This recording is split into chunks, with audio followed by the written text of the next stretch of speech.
You are listening to Miller and Moulton, exclusively on the Florida Sports Network. And now, here's Mark Miller and David Moulton. Top of the morning to you. How the heck are you, Miller and Moulton, on the first day of September? You know what that means. You've made it, people. You've made it. Football in large quantities. Yeah, baby. Yeah. I should have played some Earth, Wind, and Fire opening the show. September. No, I got it. You just gave him a funny look there. No, well, actually, I'm looking around. You know, I got metal in front of me. Also, the glare is right where his face is. So I was just trying to, focus on young Felipe. That's all. Miller and Moulton on this 1st of September, which therefore makes it the first Thursday of the month. How are you? I'm doing well. Well rested, ready for tonight. Already planning my midday nap. So that you can make it through the early games? Yep. Man, what a sports night.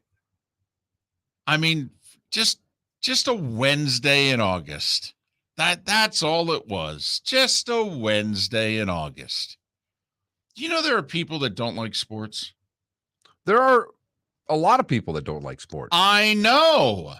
And there are a lot of people listening right now that are confused by what you said because they don't realize that last night was a great. I guarantee you there's part of our listening audience right now that's going, what's Moulton talking about? Great sports night. The sports start tonight.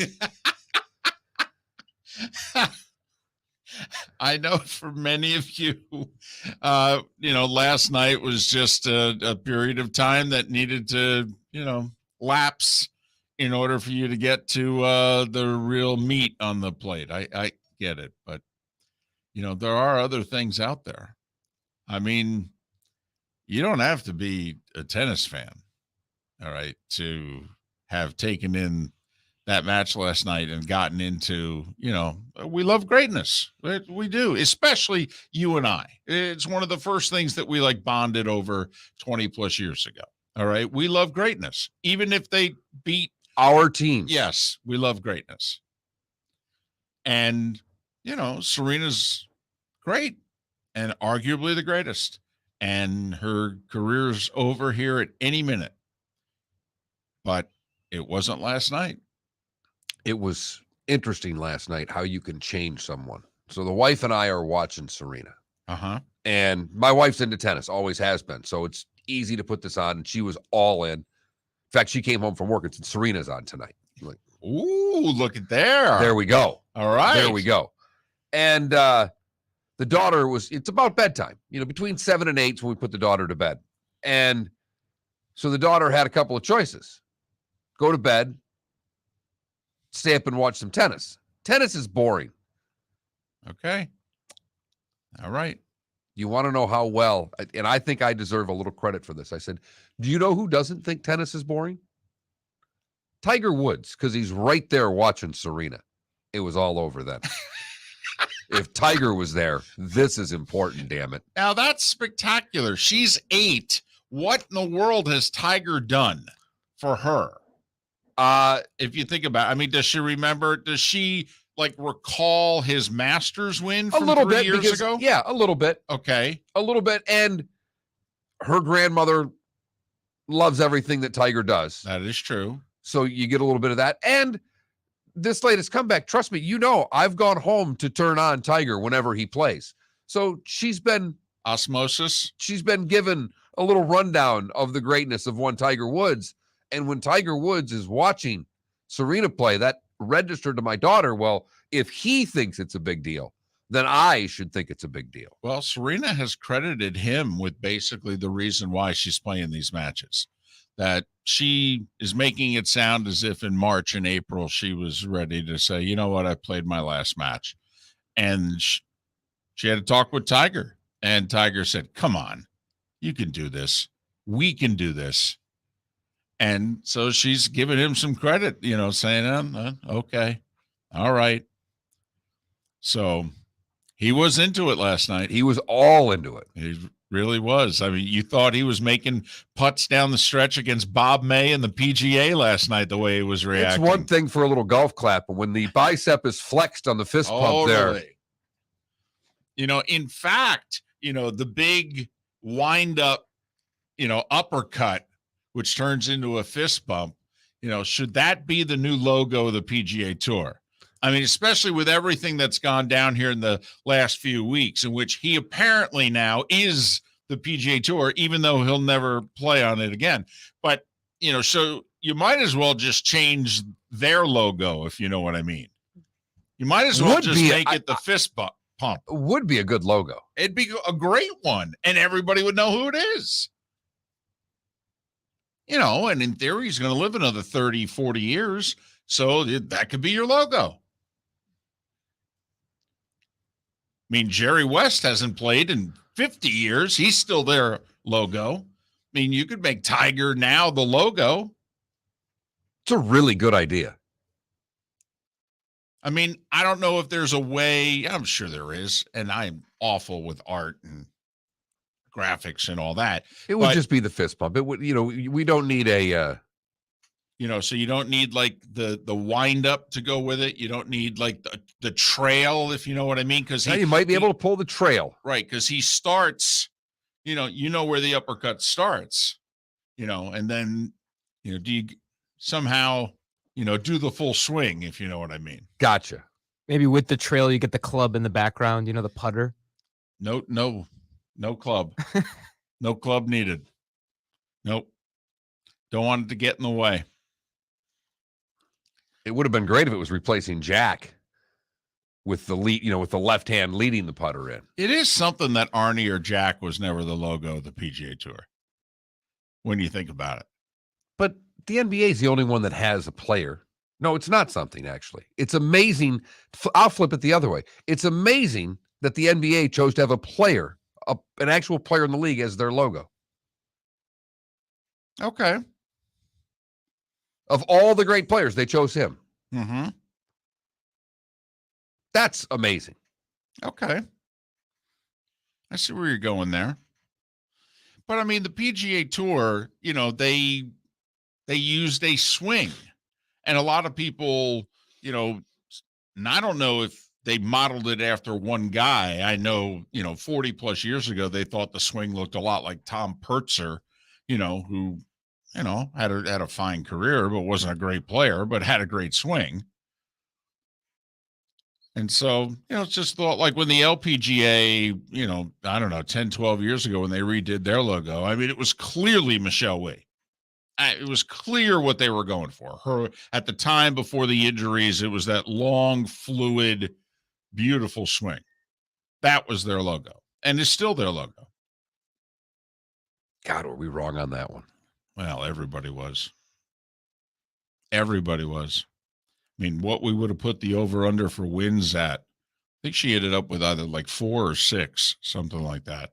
Oh, my goodness. Would have lost everything. Got that right. Just everything. But Miller and Moulton on this Thursday, this 1st of September. But Serena with an upset. Yes. I mean, not just us saying it, not just because she was playing the 2 seed. She was a betting underdog last night at the U.S. Open in the second round, where she's never lost in her life. No, she's always gotten to at least the third round. That is true. But she was playing the second-ranked player in the world. She'd won one match in like 15 months. So, yeah, it was an upset. Never mind officially like what her world ranking has dropped to. I mean, Venus's is like, 1,500 or something like that. But I think Serena's now in like the 300s, with the win last night. But it's nice to turn back the clock. It is. I mean, you going to watch the U.S. Open when she gets eliminated? Not a chance. And I'm not watching it tonight to watch. I have no interest in Rafa because there's no Joker and there's no Federer, and I may watch Rafa if he gets to the final. Okay. But I'm not watching anything leading up to it. There's not any juice there. The only juice, and I've said this for a month, the only juice in this tournament is Serena. And Thank goodness she's won 2 matches. It's a lot of juice. It's a lot of juice. I mean, these are big numbers for tennis. Cable, weeknight tennis. She brought 3 million people to the set on Monday. I'll bet she brought more last night. So it's appointment viewing for the 2 of us. And we hope that the rest of you are understanding the greatness and taking in a little bit of it. She said after the win last night, she goes, listen, I have nothing to lose. Absolutely nothing. She said, I'm playing like I played back in 1998. Yeah, and I've had an X on my back since 99. And that's when she won the U.S. Open. And she said, I've had an X on my back for 23 years, and I'm playing uninhibited. And she took a break after losing the second set. And she said to herself, she goes, hey, this could be it. I mean, so, you know how athletes always talk about, oh, I'm staying in the moment and I didn't let thoughts like that. No, Serena had to talk with herself. She went and used the restroom, and on the way walking back to the court, she's like, hey, all right, you better bring it, or otherwise this is it. And I'll tell you what, this makes the Ryder Cup road team look like they're playing a neutral site game. I mean, this poor woman's hitting aces. In silence. And that's you heard after the ace is exactly what's happening. There's... I think even her players' box, you know, they were afraid to clap. I think you're right. Can't even get the 6-foot par putt, you know, when you're woefully out of it, clap. There was like no noise. The crowd was a touch better. They weren't applauding on her mistakes the way they were in the first round match. That poor girl double faults and the place goes nuts. I mean, it was something. She had an incredible shot that barely went in. They started booing. Serena was like, no.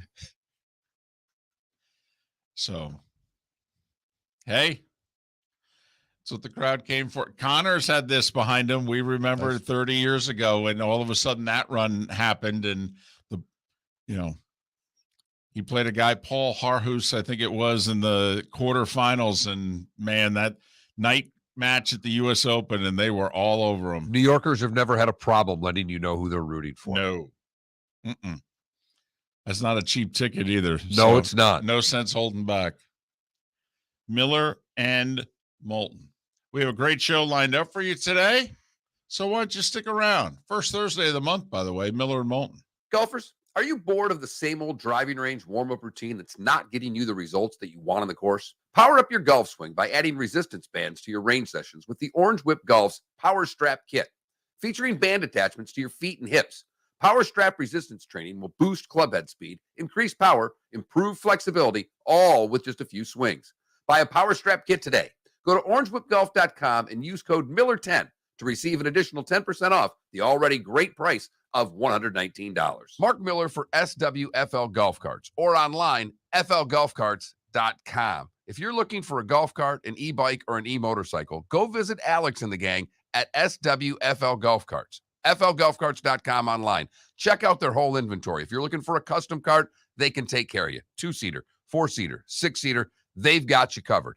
E-bikes, nobody better for value and service. E-motorcycles, check them out. Again, flgolfcarts.com. flgolfcarts.com. David Moulton for Napa, Napa Auto Parts, and Napa Filters. Insist on Napa filters for your vehicles, or if you're a do-it-yourselfer, only buy Napa filters. Napa has a filter for almost anything on earth that moves, whether it's motorcycles, foreign and domestic cars, vans, SUVs, earth-moving equipment. You get the idea. Napa Auto Parts, Napa filters. Insist on them for your vehicles, or if you're do-it-yourselfer, only buy Napa filters. Bring your big mouth to John Smith Subs and indulge in their overstuffed subs with the freshest quality ingredients. Enjoy our famous steak bomb with perfectly grilled marinated sirloin steak topped with provolone cheese, grilled onions, peppers, mushrooms, crispy bacon, juicy tomatoes, and creamy mayo.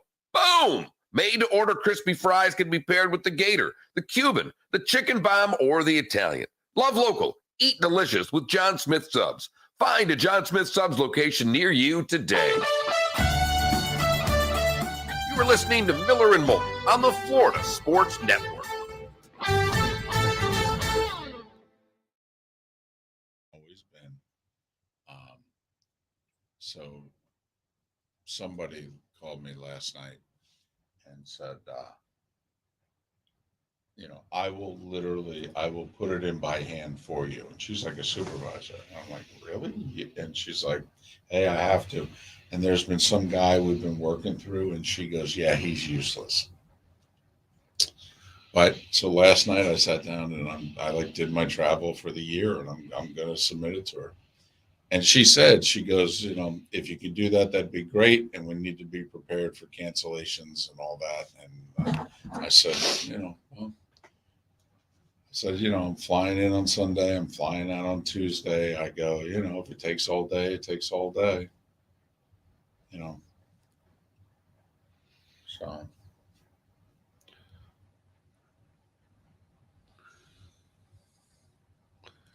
She doesn't even play, Kirsten. No, she got like 2 different 1 week runs.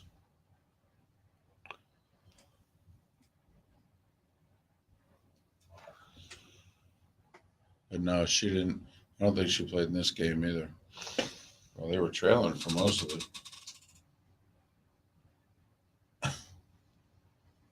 What I got from Blinko yesterday. I don't get any. This is the other one.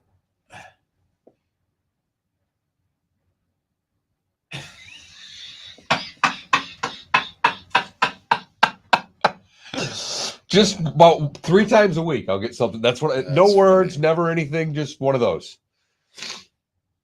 That's funny.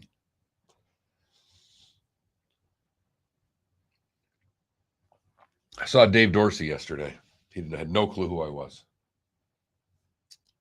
Well, he's always been a little bit of a space cadet. I saw him in the parking lot at Sprouts. I'm like, Dave. It's Mark Miller. Mark Miller, Miller and Moulton radio show. You've come on the show with us a few times. Oh, yeah. I'm sorry. I didn't recognize you with your sunglasses on. Yeah, that's what it was. Sure, that was it. That was it. The sunglasses.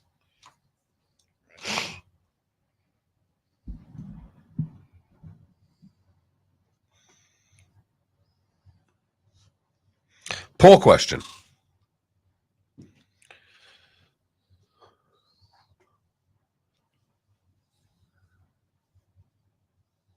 Ooh, poll question. God, I was thinking about something driving in too.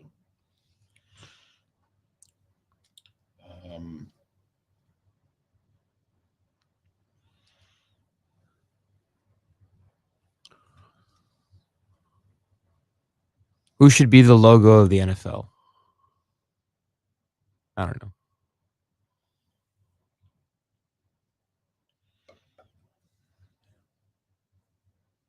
Oh,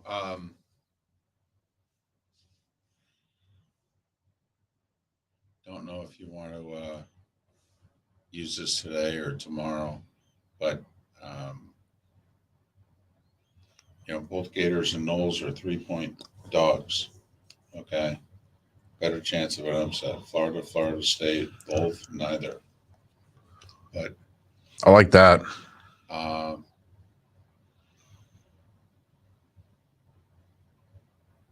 course, we won Florida, Utah yesterday, though, right? So you want to space it a day? Yeah, I do. Yesterday, I think it was the kicker punter thing. Oh, okay. But I'd rather. That's a Good Friday question.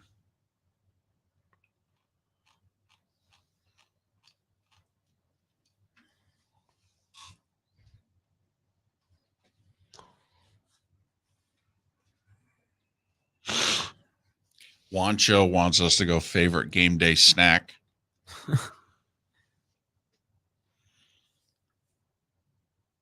Which game are you more interested in tonight? All right. Purdue, Penn State. Pitt, West Virginia. West Virginia.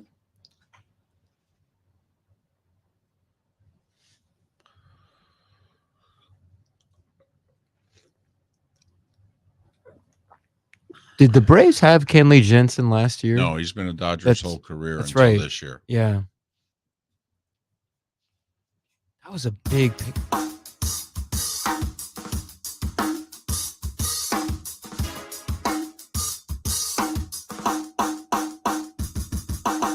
Welcome back to Miller and Moulton, only on the Florida Sports Network.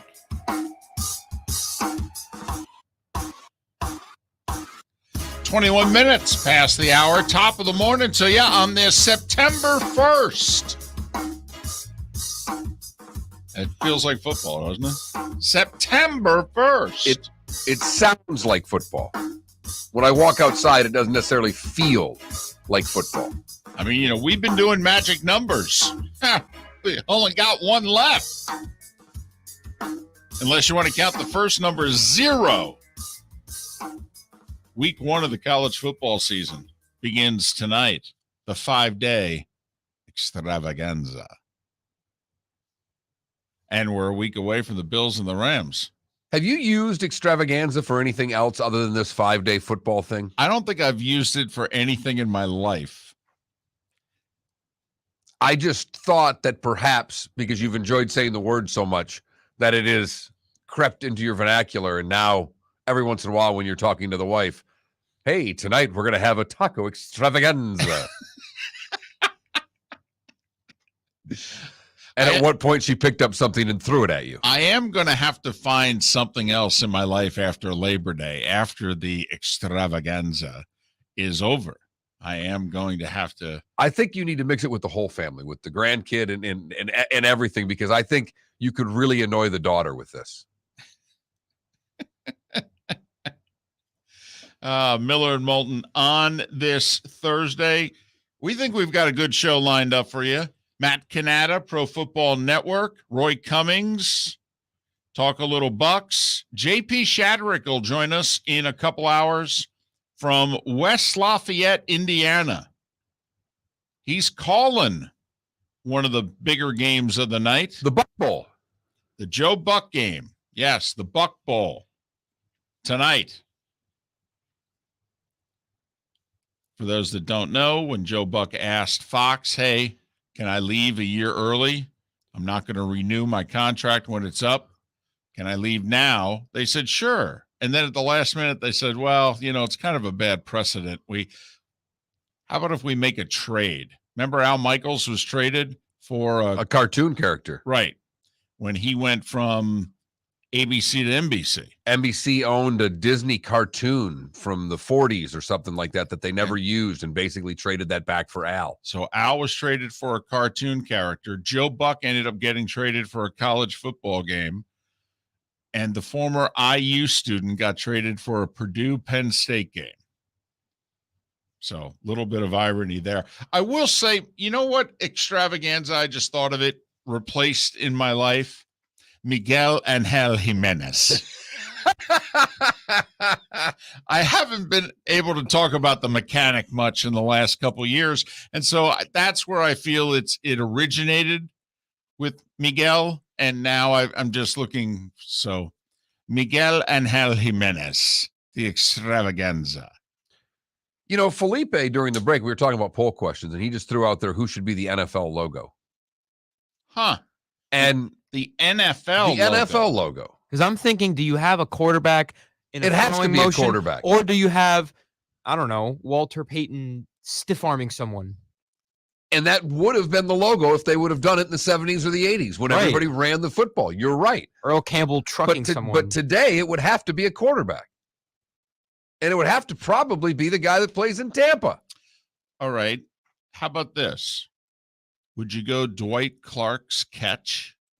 The famous shot of him kind of at the fingertips, the ball, and Everson Walls, kind of looking in vain with the Brady Tuck pass.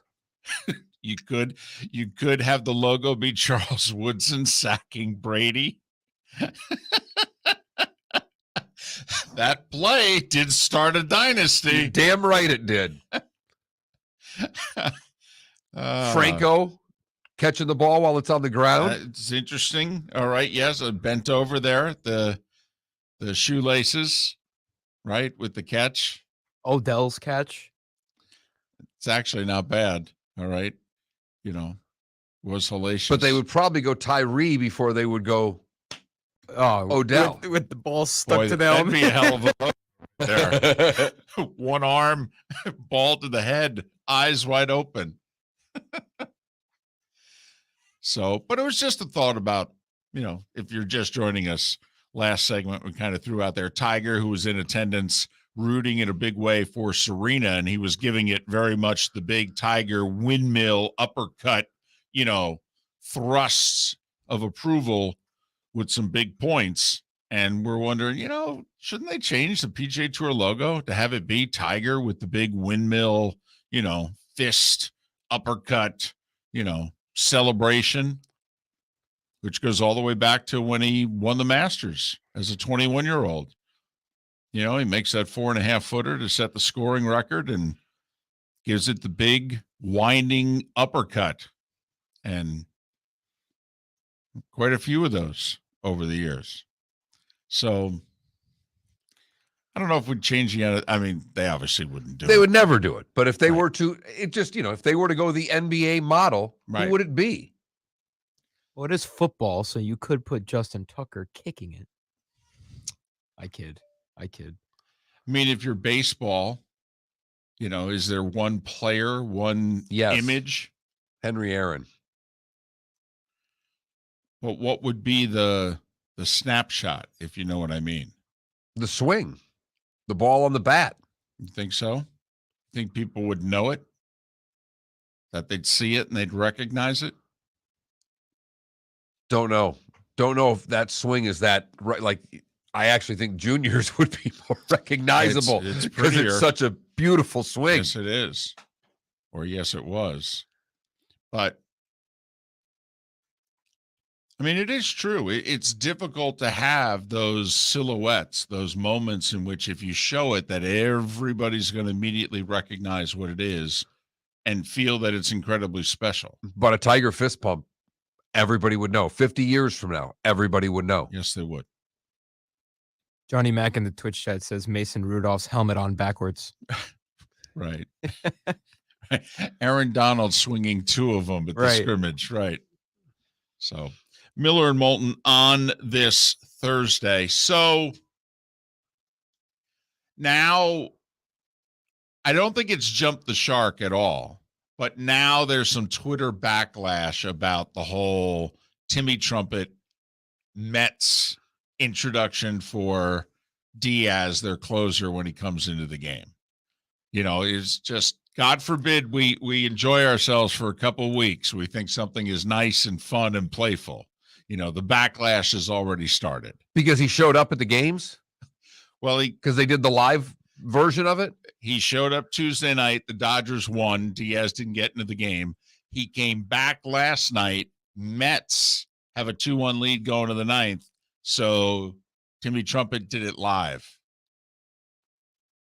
Right. But is that the problem, that he did it live? Is that why? No, because people were remarking, oh my God, this is great, this is amazing, and what have you. And so then the backlash is like, really? Guy playing a trumpet for 40 seconds?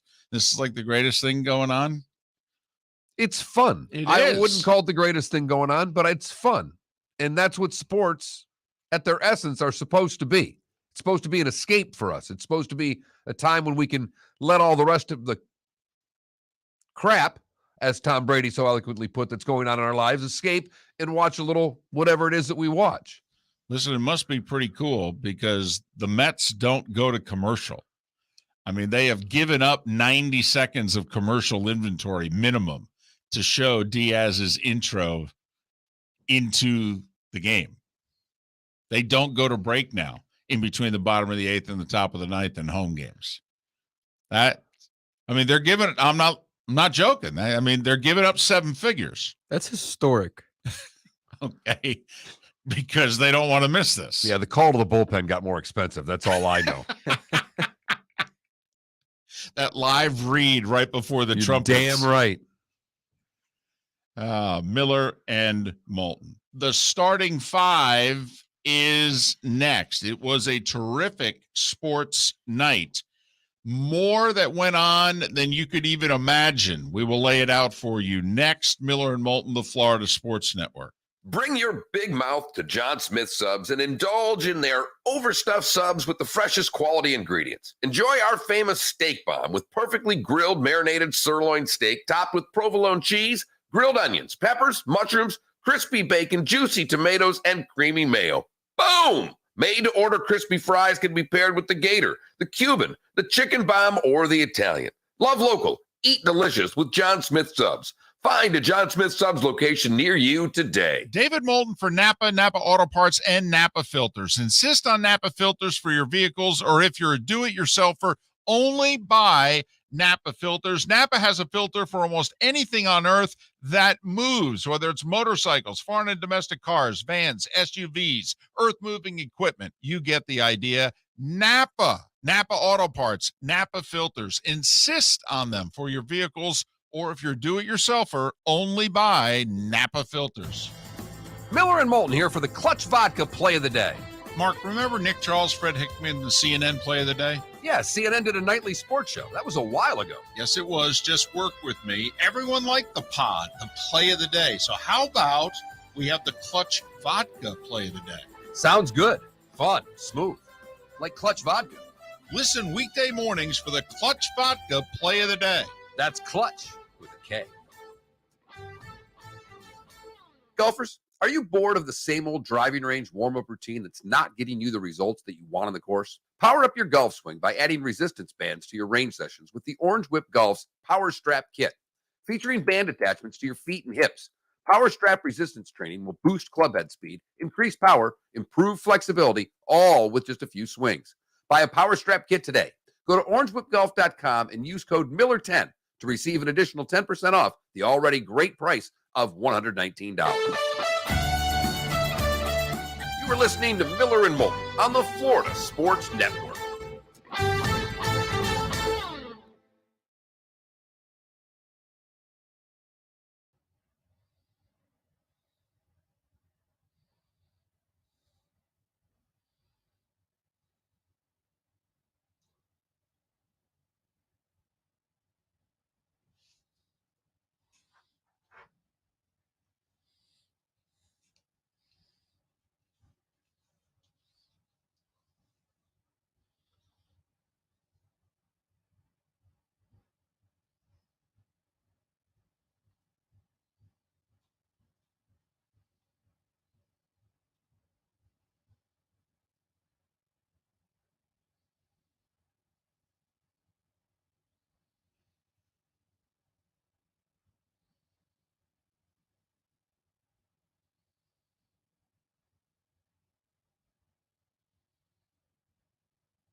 Fowler loves this. It's funny. I mean, he will be taking a private plane, I think, to his college football game on Saturday. Because, I mean, obviously he's staying for Serena's match Friday night. Right. So I'm curious, what game's he doing? I think they're doing. I don't know. I thought, is he doing the 3:30? Georgia. Oregon? Yeah. Or is he doing, do they have Notre Dame, Ohio State? Actually, they do. He's doing Notre Dame, Ohio State. He's going to Columbus. He said it. They were talking about it in Serena's first match.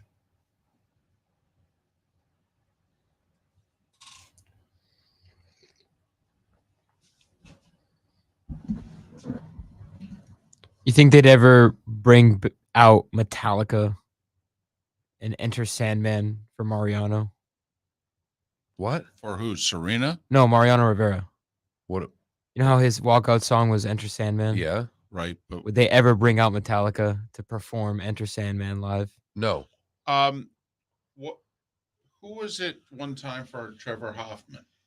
Didn't one time for Hoffman in San Diego did a couple of. Oh, really?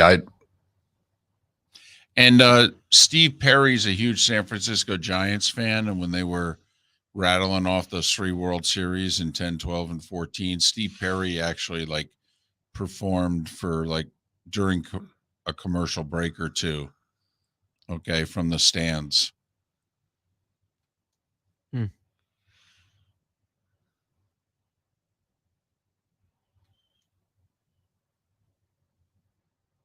I have roommates that don't care about Serena at all and actually want her to lose. Yeah, there are people who don't like Serena. They're like, she sucks. She's going to lose. Watch. And I'm like, how could you say this right now? Are you American?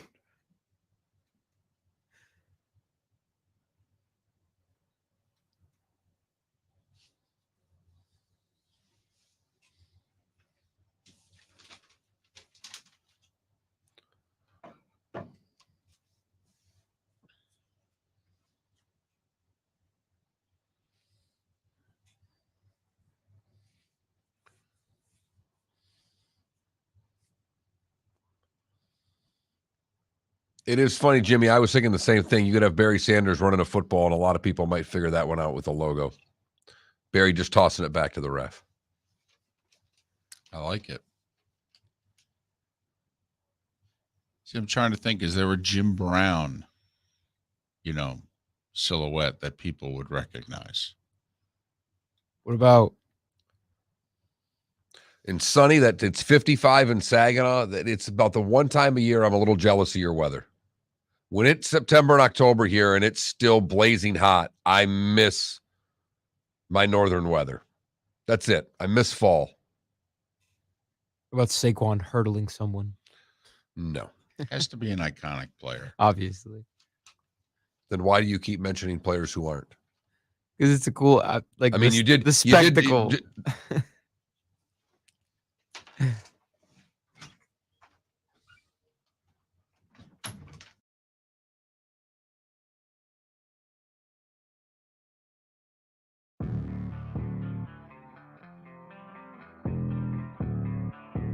Thanks for listening. And now, more of Miller and Moulton on the Florida Sports Network.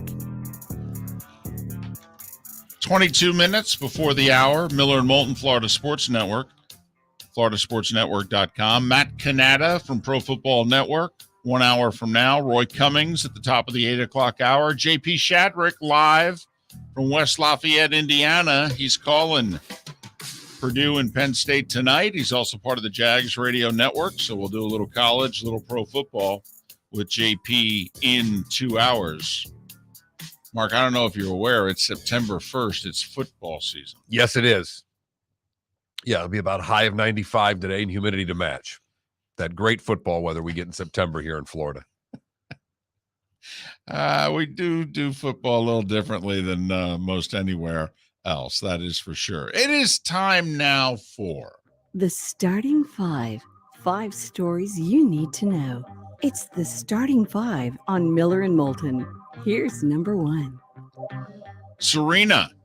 Not ready to retire yet. Took out the second-ranked player in the world, Annette Kontaveit, 6-2 in the third.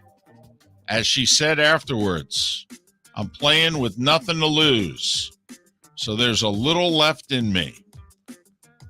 I don't want to say it was an event, but Tiger, Dionne Warwick, Anna Wintour, Zendaya, it's Zendaya, right? Spike Lee, Gladys Knight, Seal, Anthony Anderson. That's just some in attendance. That's just some of who they got on screen. Serena's playing doubles today with her sister. Right. And then she's facing Ajla Tomljanovic in the third round. Rudy's granddaughter? Got it spelled a little differently. I'm sure. There's an L in there. Okay. But Serena now, a real shot to make it to the fourth round, which would be the second week. This would be off the chain. Off the chain if she could get to the middle of next week. Could you imagine quarterfinals? Well, I'm already, like you said, 3 million watching on Monday. That's a historic tennis number for first round. They normally do about 800,000. on a comparable night. To show you, I mean, she's bringing 4 times, and that was for her first round match. I mean, people, if you're paying attention, knew there was a real chance for her to lose last night. I mean, a real shot for last night to be it. 3rd seed, by the way, Sakari also ousted. So number 2 and 3 seeds on the women's side out. And the defending champ lost too. Right. Although I will say she's had an awful year, seeded 11th, and it's looking as if, I mean, remember, she was a qualifier when she won the U.S. Open last year. It's looking almost flukish based on how she's performed since, but yes. And also Osaka got beat, 2 nights ago as well. Madison Keys and Coco Gauff did win their second round matches and advanced to the 3rd round. On the men's side, Andy Murray advanced to the 3rd round, as did Nick Kyrgios, both winners in 4 sets. Top seed Medvedev, a straight set winner. Rafa plays his second round match tonight. Baseball. Rays put McClanahan on the 15-day injured list, but the MRI, basically the best result possible. They think a cortisone shot, a couple weeks of rest. They actually think that he'll mid-September be ready to pitch for the Rays again. Knock on wood. Let's hope so. Rays beat the Marlins again, 2-1-10. How about that Marlins offense, huh? Don Mattingly's going to get fired, all right? Like, it's his fault. Seriously. Unbelievable. Held to 5 hits last night, 10 innings. Manuel Margot with game-winning single in the 10th for the Rays, who are just 6 back of the Yankees, 5 in the loss column. Because the Yankees lost 3-2 to the Angels last night. Ohtani with a game-winning 3-run homer in the 6th, his 30th. Back-to-back seasons of 30 homers and 10 wins. No one had ever done it once. He's done it back-to-back. Once again, how much you going to pay him? At worst, he's a number 2 starter. Now, on the Angels, he's number 1. But he's number 2 starter. He's a number 2 starter. And he's a DH. Right. And he's a good DH. I mean, I'm sorry. The number's 50. I don't know how it isn't. By the way, you mentioned 6 in the loss column. They both have the day off today, do the Rays, or 5 in the loss column. Both the Rays and the Yankees day off, 3 at the Trop starting Friday. Yankees are like 18-29 in their last 47. Jays couldn't take advantage, however. They lost to the Cubs 7-5. They're 2 behind the Rays now. They are the 6th seed because Seattle is in between the Rays and the Jays. Mariners 5-3 winners over Detroit. They're a half a game back of Tampa. Right now, that would be a first-round playoff series, Rays and Mariners. Oh, can't wait for that. Orioles with a much-needed win, 4-0 over Cleveland. They called up their second-best prospect because they had called up their best prospect a couple of months ago, the catcher, who's doing really well. Gunnar Henderson homered in his second at-bat. Apparently, though, he cut his hair, and so the helmet he had on was too big. So as he hits the homer and he starts running out, his helmet flew off. Because it's now too big. So, you got to stay with it, though. You homered. Right. With the helmet or the hair? Both. So, I mean, this kid could be, remember Pete Rose? Pete was always losing his helmet. He was running, and he always put his hand on top of his helmet as he was running. 4-0 Orioles over the Guardians. Twins can't take advantage, however. Boston with a 5-run third. Bogarts with a slam. 6-5 Red Sox over the Twins. National League, 2 parking lots away from Serena. The Mets and Dodgers had a full house at Citi Field. 2-1 Mets over L.A. DeGrom, 7 innings of 1-run ball. He was saved in the 7th by center fielder Brandon Nimmo taking a homer away from Justin Turner. What a catch. What a catch. Going like elbow over the wall type deal. There's a highlight from behind the plate, a low shot of it, and you just get much more perspective on his speed and that jump. What a play. Starling Marte with the 2-run homer to win it for the Mets. Timmy Trumpet played live for Edwin Diaz's, Have you changed your ringer to that yet? No. Are you close? No. You know what I have in my head? I have Gary Anderson, the kicker of the Vikings in 98, who had the perfect season.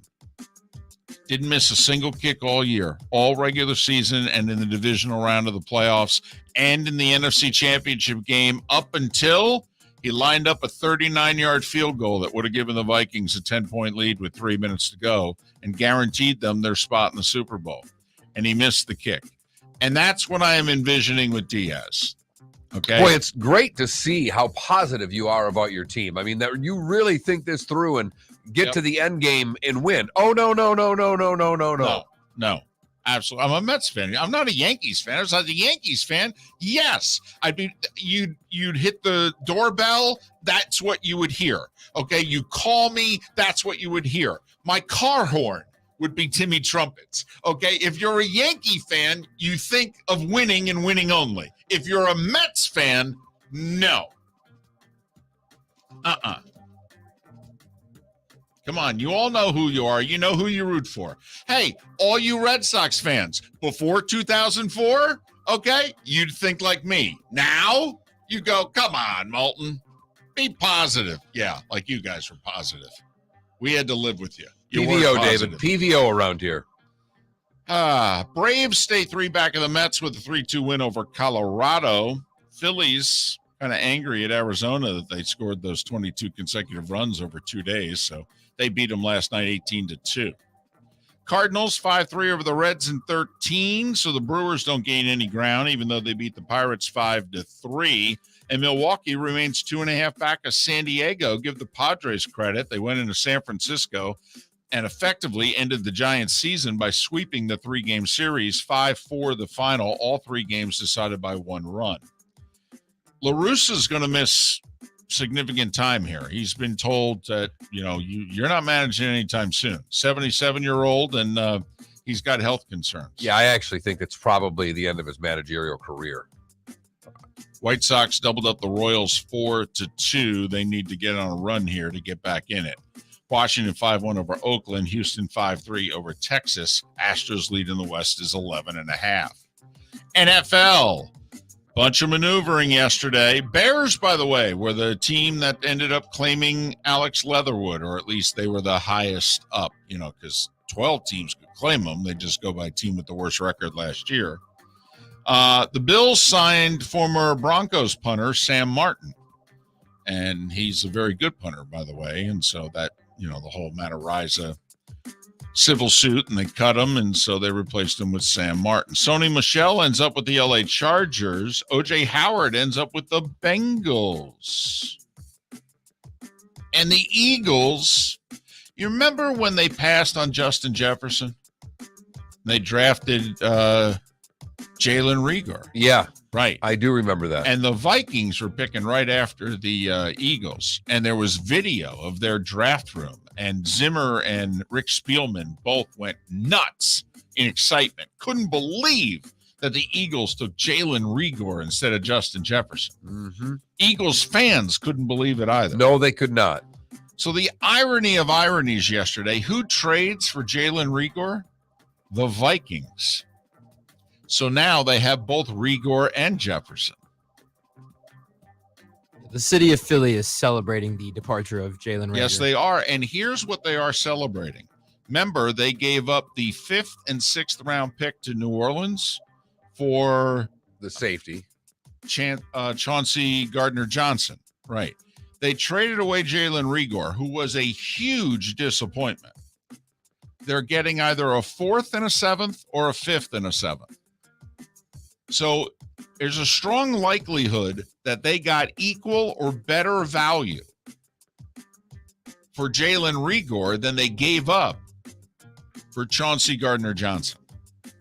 That's good GM work right there.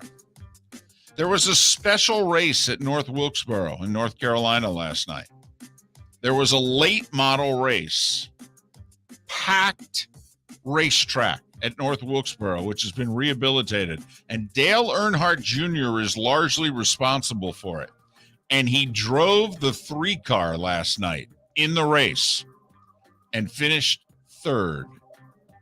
and was emotional afterwards and said, this place felt exactly like it did when my daddy brought me here in the early 90s, and he was racing against Ricky Rudd and Darrell and Bodine. Cool. And he said, before the race, I was standing and just looking around, and as I was getting into my car, I had tears in my eyes. That's cool. That really is.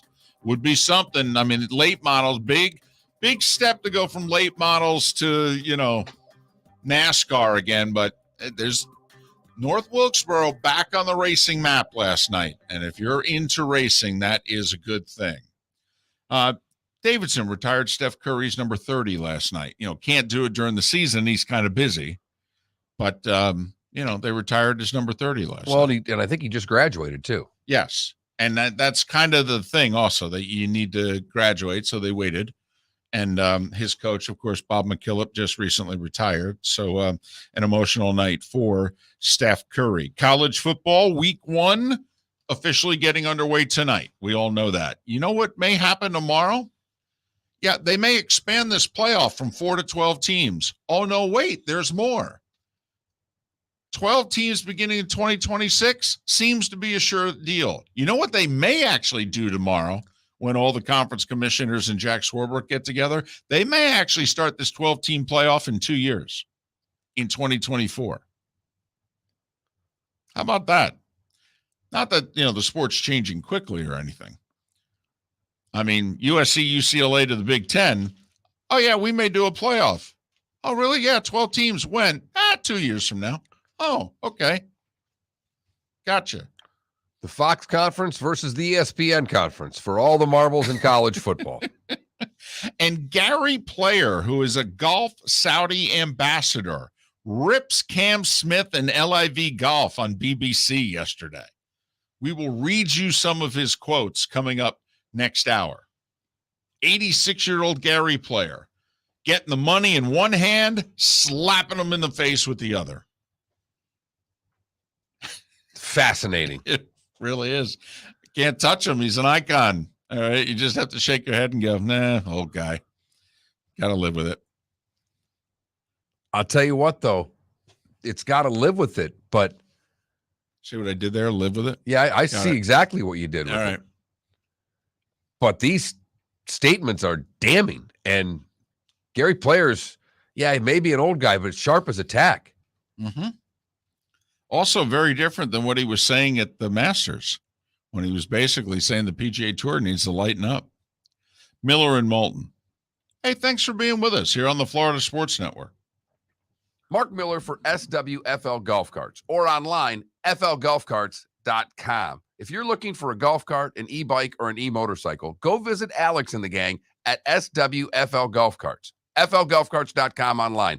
Check out their whole inventory. If you're looking for a custom cart, they can take care of you. 2-seater, 4-seater, 6-seater, they've got you covered. E-bikes, nobody better for value and service. E-motorcycles, check them out. Again, flgolfcarts.com. flgolfcarts.com. Bring your big mouth to John Smith Subs and indulge in their overstuffed subs with the freshest quality ingredients. Enjoy our famous steak bomb with perfectly grilled marinated sirloin steak topped with provolone cheese, grilled onions, peppers, mushrooms, crispy bacon, juicy tomatoes, and creamy mayo. Boom! Made-to-order crispy fries can be paired with the Gator, the Cuban, the Chicken Bomb, or the Italian. Love local. Eat delicious with John Smith Subs. Find a John Smith Subs location near you today. David Moulton for Napa Auto Parts, and Napa Filters. Insist on Napa Filters for your vehicles, or if you're a do-it-yourselfer, only buy Napa Filters. Napa has a filter for almost anything on earth that moves, whether it's motorcycles, foreign and domestic cars, vans, SUVs, earth-moving equipment. You get the idea. Napa Auto Parts, Napa Filters. Insist on them for your vehicles, or if you're a do-it-yourselfer, only buy Napa Filters. Golfers, are you bored of the same old driving range warm-up routine that's not getting you the results that you want on the course? Power up your golf swing by adding resistance bands to your range sessions with the Orange Whip Golf's Power Strap Kit. Featuring band attachments to your feet and hips, Power Strap resistance training will boost club head speed, increase power, improve flexibility, all with just a few swings. Buy a Power Strap Kit today. Go to orangewhipgolf.com and use code Miller10 to receive an additional 10% off the already great price of $119. Miller and Moulton here for the Clutch Vodka Play of the Day. Mark, remember Nick Charles, Fred Hickman, the CNN play of the day? Yeah, CNN did a nightly sports show. That was a while ago. Yes, it was. Just work with me. Everyone liked the pod, the play of the day. So how about we have the Clutch Vodka play of the day? Sounds good. Fun. Smooth. Like Clutch Vodka. Listen weekday mornings for the Clutch Vodka play of the day. That's Clutch with a K. Mark Miller for SWFL Golf Carts or online, flgolfcarts.com. If you're looking for a golf cart, an e-bike, or an e-motorcycle, go visit Alex and the gang at SWFL Golf Carts. flgolfcarts.com online. Check out their whole inventory. If you're looking for a custom cart, they can take care of you. 2-seater, 4-seater, 6-seater, they've got you covered. E-bikes, nobody better for value and service. E-motorcycles, check them out. Again, flgolfcarts.com. flgolfcarts.com.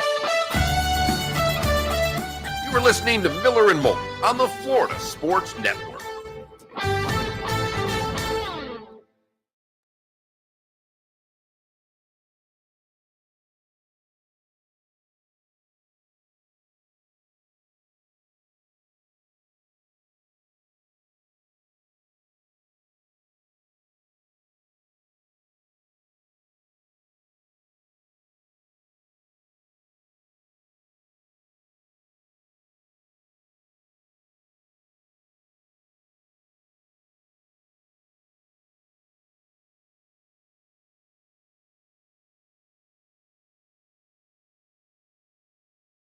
Now, got to be in the top 50. So those guys right now are playing on a tour where they don't get world golf ranking points, and some of them may be top 50 players, but if they fall outside the top 50, they may not get an invite. I laugh this. Yeah, I always. This is where my Sparty dander comes up, because Sparty gets no love by ESPN ever since the little fight they've had. They finally got back in an ad this year. It's like, oh, you win 11 games. No. But there's one Michigan State person. There's about 67 Michigan people in that ad. I want to throw up. I want Colorado State to beat them. DC, NBC, I don't know if they considered Golick or not. It doesn't seem like it, because I think the word would have gotten out that they were considering him. But they're hiring Jack Collinsworth as the play-by-play guy, and Jason Garrett is the analyst. That's who's going to be doing Notre Dame games this year. Jalen Reagor has played 33 career NFL games and has more negative yard games than 100-yard games. And he has 4 touchdowns. First round pick too, 21st overall, I think. How Yeah. do you Who's that? pick Jalen Reagor over Justin Jefferson? How? I mean, it wasn't all bad. They got Devontae Smith a year later. And now they got AJ Brown too. Yeah. Yeah, Adam, it was cool. It was he gave great sound afterwards. You could see the emotion in his face and his eyes. And he raced pretty hard because he got caught up and got a little damage to the car early and had to race his you-know-what off to get back to third.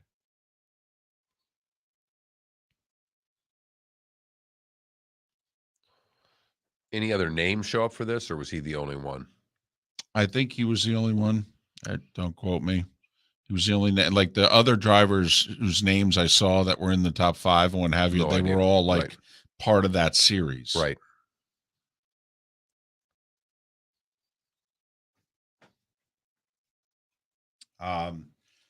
College football here. And do we have Serena for play of the day? Do you have sound for Serena? Got it. Okay, yeah. So that, so in that segment, we'll come up with a poll question, right? And play of the day. Yeah. Want to do a college football playoff here? Yeah. Okay. You got it. 30 seconds. You got it up. Okay. My favorite line in the article, David, is where is it?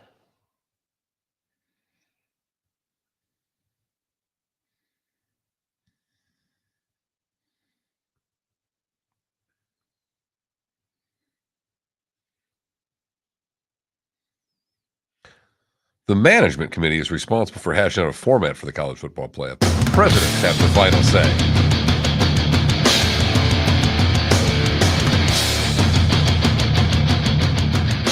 You are listening to Miller and Moulton, exclusively on the Florida Sports Network. And now here's Mark Miller and David Moulton. Hour 2 of Miller and Moulton. Thanks so much for being with us. Matt Cannatta in a little less than 40 minutes, as it is a football Thursday with the college football season kicking off in a big way beginning tonight, the beginning of week 1, which will take 5 days, hence us calling it an extravaganza. Bills-Rams also a week from tonight. So Matt Cannatta a little bit later on this hour. Roy Cummings to talk Tampa Bay Bucs. 1 hour from now, JP Shadrick will join us in about 90 minutes live from West Lafayette, Indiana. He's calling the Penn State-Purdue game for Westwood One. He's also part of the Jags radio network, so we got a lot to talk to him about. But, Mark, with everything that went on yesterday and last night in sports, Serena, full night of baseball, yesterday, a busy day in the NFL with a bunch of guys getting claimed and all that. Dale Jr. racing last night, rejuvenating the North Wilkesboro track. Curry with his number retired at Davidson, a special night. Oh, by the way, last night, some news started leaking out about college football that, I don't know, seems kind of big. David, when the presidents get together, and I think that's the one thing this summer that we learned is that there's the college football playoff committee made up of the ADs and Jack Swarbrick over at Notre Dame. They have their little committee. They don't really do much. I mean, they say a lot, but it's the presidents. That's what we found out this summer, that there's the president's committee that has basically the final say in all this. And I don't know how many of us knew the presidents had a committee before this summer when they started talking. But when they do talk, David, they can make things happen quickly. And all of a sudden, here we are, maybe 2 years away from a completely revamped college football playoff. So the ADs and the conference commissioners in Swarbrick are meeting tomorrow, right? Right. And apparently they're going to vote to change the playoff from 4 to 12. They'll hash out, as it says, the format. Okay. And I think we're all curious as to how it's going to work within the existing bowl structure and all that. But apparently, Mark, if the agreement is unanimous, there's a chance that the 12-team playoff doesn't begin when the current playoff deal expires, which would be for the 2026 season. Right now, we have 4 more years of status quo. But apparently, if the vote's unanimous, which would be what, 11-0, the 10 conference commissioners in Right. Swarbrick, then this sucker could get moved up to 2024. That's the year that USC and UCLA are expected to join the Big Ten. It's also the year, even though they have 1 more year contractually left with the Big 12, it is the year that most people within the sport believe that Oklahoma and Texas will financially work their buyout and leave the Big 12 for the SEC. That's some major doings. The 12-team playoff within 4 years, possibly in 2. Now, if it's within 2, I'm guessing there's some language in the current contract that would say that rips that up if they're doing something. Well, I don't know if ESPN has to give up more money, because right now ESPN owns it. So I can't imagine that ESPN would agree to a system in which any other network would be showing any of these playoff games. So that's number one. Then the second question is, if you're ESPN, are you going to have to pay more money sooner? And one would think yes. Well, here's what the only reason, not to get too behind the curtain here, if you're ESPN, you might be willing to pay more money now, is you don't necessarily want this to go to completely open bidding in 2026. Get Fox, CBS, NBC, and the streaming services that all want it, because there are those in college football who want to turn it into the NFL. And remember, we got 4 networks who show playoff games in the NFL. 4. ESPN's not interested in anybody else showing playoff games but them. They know they're probably going to have to welcome in Fox to the party, but they don't want it to go beyond that. So my guess is this might be a chance, Mark, in which ESPN says, okay, we'll give you more money sooner, but we need to talk about what this is going to look like. How many games are we getting? Who else is getting the others? We're not going to give you more money if you're going to put this up to totally open bid, if you know what I mean. How about a little something for the effort for the last 20 years? And think about that. And let's just take everything you're saying as fact. The Big Ten, one of the 2 most powerful conferences, just left ESPN. They're going to be in that room saying, why wouldn't we have open bidding? I mean, Warren's already said it. right. I mean, that's what he wants. He says he And did it for his he can conference. show every conference, including the SEC, David. It doesn't take much to say, here's our new contract. Right. That, by the way, is a B. Correct. That's $1 billion we got Right. total. Any of you negotiate one of those, by the way? See what we did there, by the way? 3 networks and a streaming service. You see what we're getting at? That's what the NFL does. So that's what we should do. I mean, Warren said it publicly during the summer. That's what I'm going to do with my conference, and it's what we should do as a sport. Because if we've learned anything about the last year, it is only about the money. That's it. Only. Nothing else matters. It's only about the money. First things first. Do you like 12? You okay with 12? I'm fine with 12. So you're okay. I like 4. I think it's great with 4, but I've given up the fact that that's staying that way. I'm fine with 12. I like 12 better than 16, if you know what I mean. I think it could be done with 8, but I think the fact of the matter is, with the piles of money they're looking for, it doesn't really matter what we think. How can they get the most money? And I think you have to ask yourself, would you rather have 12 or would you rather have 16? Because those are the 2 conclusions that's the end game for this. So the presidents, by the way, are the ones meeting tomorrow, not the commissioners. I was wrong about that. Number 1. Number 2, all right, there's some debate as to 16 or 12. And the thought is, first go around, that the presidents are going to be willing to just keep it at 12. Because, they've got, the commissioners want one thing and the presidents want the other. So the thought is, okay, we'll just do 12. It's kind of like when the NFL really wanted to go from 16 to 18 regular season games. And the players were like, no. And so the NFL said, okay, all right, this time around, we'll stop at 17. Next time we'll go for the whole apple. So 12, which, think about it. We go from 3 playoff games to 11. We talked about this just from a scheduling standpoint. And, you, the fan, may go, oh, God, what are you talking about scheduling? Well, okay. When are we playing the first round games? And then when are you playing the second round? How big of a time frame are you going to let go by? Are you going to break for the holidays? Okay. Should we insert something very comical here? Final exams. That's a good one. I am telling you, you are funny this morning. Well, for all these years, we were told this. That's why we'll never do it. Never do it. Come on, it's finals. Can't disrupt. These are student athletes, after all.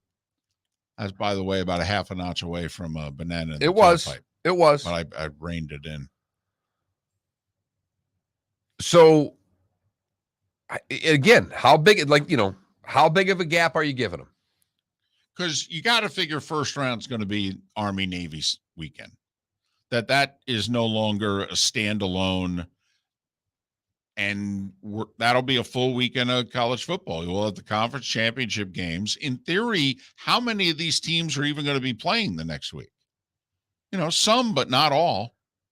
If you win your respective conference championship, you may get a bye. In fact, the odds are you're going to get a bye if you win your conference championship game. But if the Big Ten champ and the SEC champ are virtually guaranteed a bye every year. But if you lose your conference championship game, it may cost you a bye. And then we get into, home games. Now, it'll never happen. I would love to see a caveat that conference champions are the only teams eligible for a bye. I don't want to see Alabama and Georgia both getting byes after they play the SEC championship game. I think, by the way, Sankey would go for it. I really do. For whatever that's worth. I think he would. Have no idea what the presidents are thinking. But apparently the presidents have grown frustrated with the conference commissioners.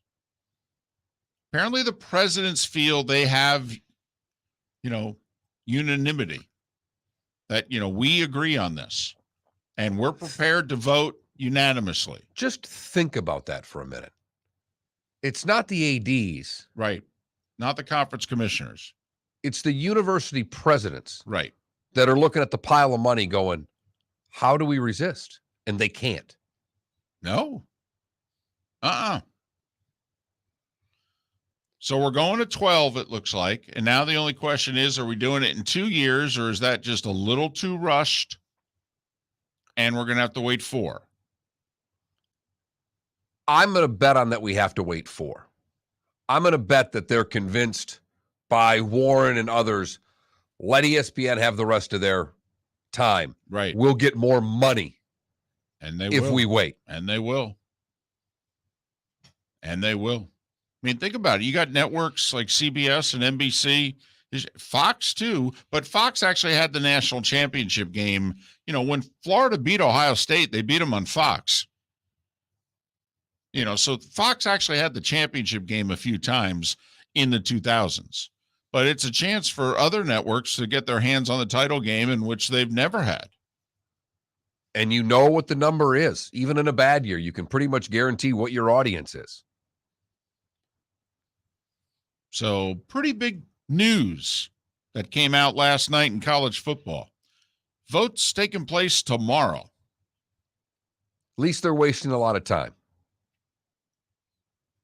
I kind of like it. I love it. I mean, not crazy about 12, got to be honest. But, it's better than 16, David. I'm with you there. Miller and Moulton, our play of the day and our poll question, all coming up next. Miller and Moulton, the Florida Sports Network. David Moulton for Napa, Napa Auto Parts, and Napa Filters. Insist on Napa Filters for your vehicles, or if you're a do-it-yourselfer, only buy Napa Filters. Napa has a filter for almost anything on earth that moves, whether it's motorcycles, foreign and domestic cars, vans, SUVs, earth-moving equipment. You get the idea. Napa Auto Parts, Napa Filters. Insist on them for your vehicles, or if you're a do-it-yourselfer, only buy Napa Filters. Golfers, are you bored of the same old driving range warm-up routine that's not getting you the results that you want on the course? Power up your golf swing by adding resistance bands to your range sessions with the Orange Whip Golf's Power Strap Kit. Featuring band attachments to your feet and hips, Power Strap resistance training will boost clubhead speed, increase power, improve flexibility, all with just a few swings. Buy a Power Strap Kit today. Go to orangewhipgolf.com and use code Miller10 to receive an additional 10% off the already great price of $119. Bring your big mouth to John Smith Subs and indulge in their overstuffed subs with the freshest quality ingredients. Enjoy our famous steak bomb with perfectly grilled marinated sirloin steak topped with provolone cheese, grilled onions, peppers, mushrooms, crispy bacon, juicy tomatoes, and creamy mayo. Boom! Made-to-order crispy fries can be paired with the Gator, the Cuban, the Chicken Bomb, or the Italian. Love local. Eat delicious with John Smith Subs. Find a John Smith Subs location near you today. Mark Miller for SWFL Golf Carts, or online, flgolfcarts.com. If you're looking for a golf cart, an e-bike, or an e-motorcycle, go visit Alex and the gang at SWFL Golf Carts. flgolfcarts.com online. Check out their whole inventory. If you're looking for a custom cart, they can take care of you. 2-seater, 4-seater, 6-seater, they've got you covered. E-bikes, nobody better for value and service. E-motorcycles, check them out. Again, flgolfcarts.com. flgolfcarts.com. You are listening to Miller and Moulton on the Florida Sports Network.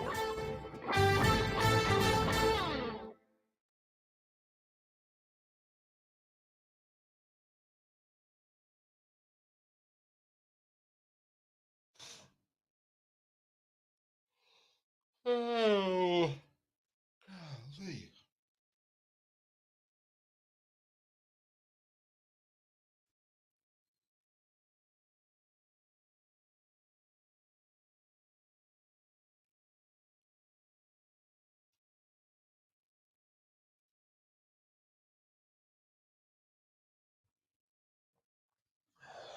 DC, you're looking for parity in college football? There's never been such a thing. Never. In the history of the sport, there's never been parity. So if you want parity, watch Sundays.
Hey, you're on Abraham show enough. They think they want to pick up our show in the morning?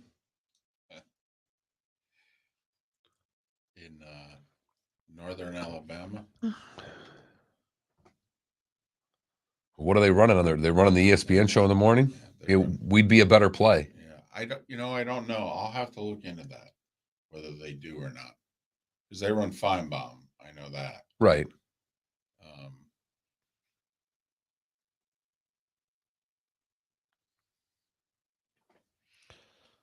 And they carry the Braves.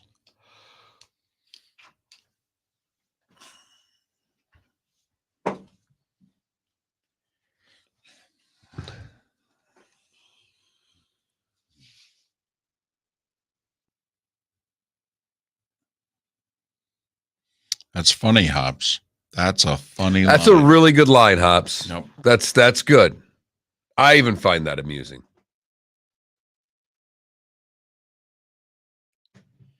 DC, the one thing I will give you about the whole New Year's Day bowl games, if I'm running college football, I am trying to take that day back.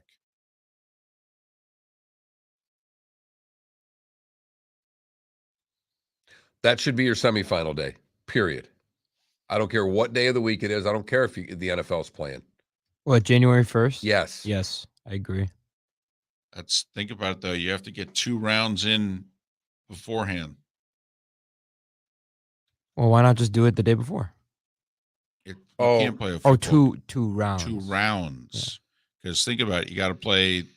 So is that quarterfinal day? Well, you guys are saying you want it to be the semis. No. I'm. So the first round's not even the quarterfinals. The first round, because you got 4 byes, so you'll have the 4 first-round games. Right. Then you have to have 4 quarterfinals. Those would probably be the New Year's Day games, and then you go to that. Like, let's just go this year, for instance. First weekend, you do the conference championship games. So, like, around December 10th, I think it is, you'd have the four first-round games. So then your question is, do you the next week play the quarters? We're coming back. Or do you wait?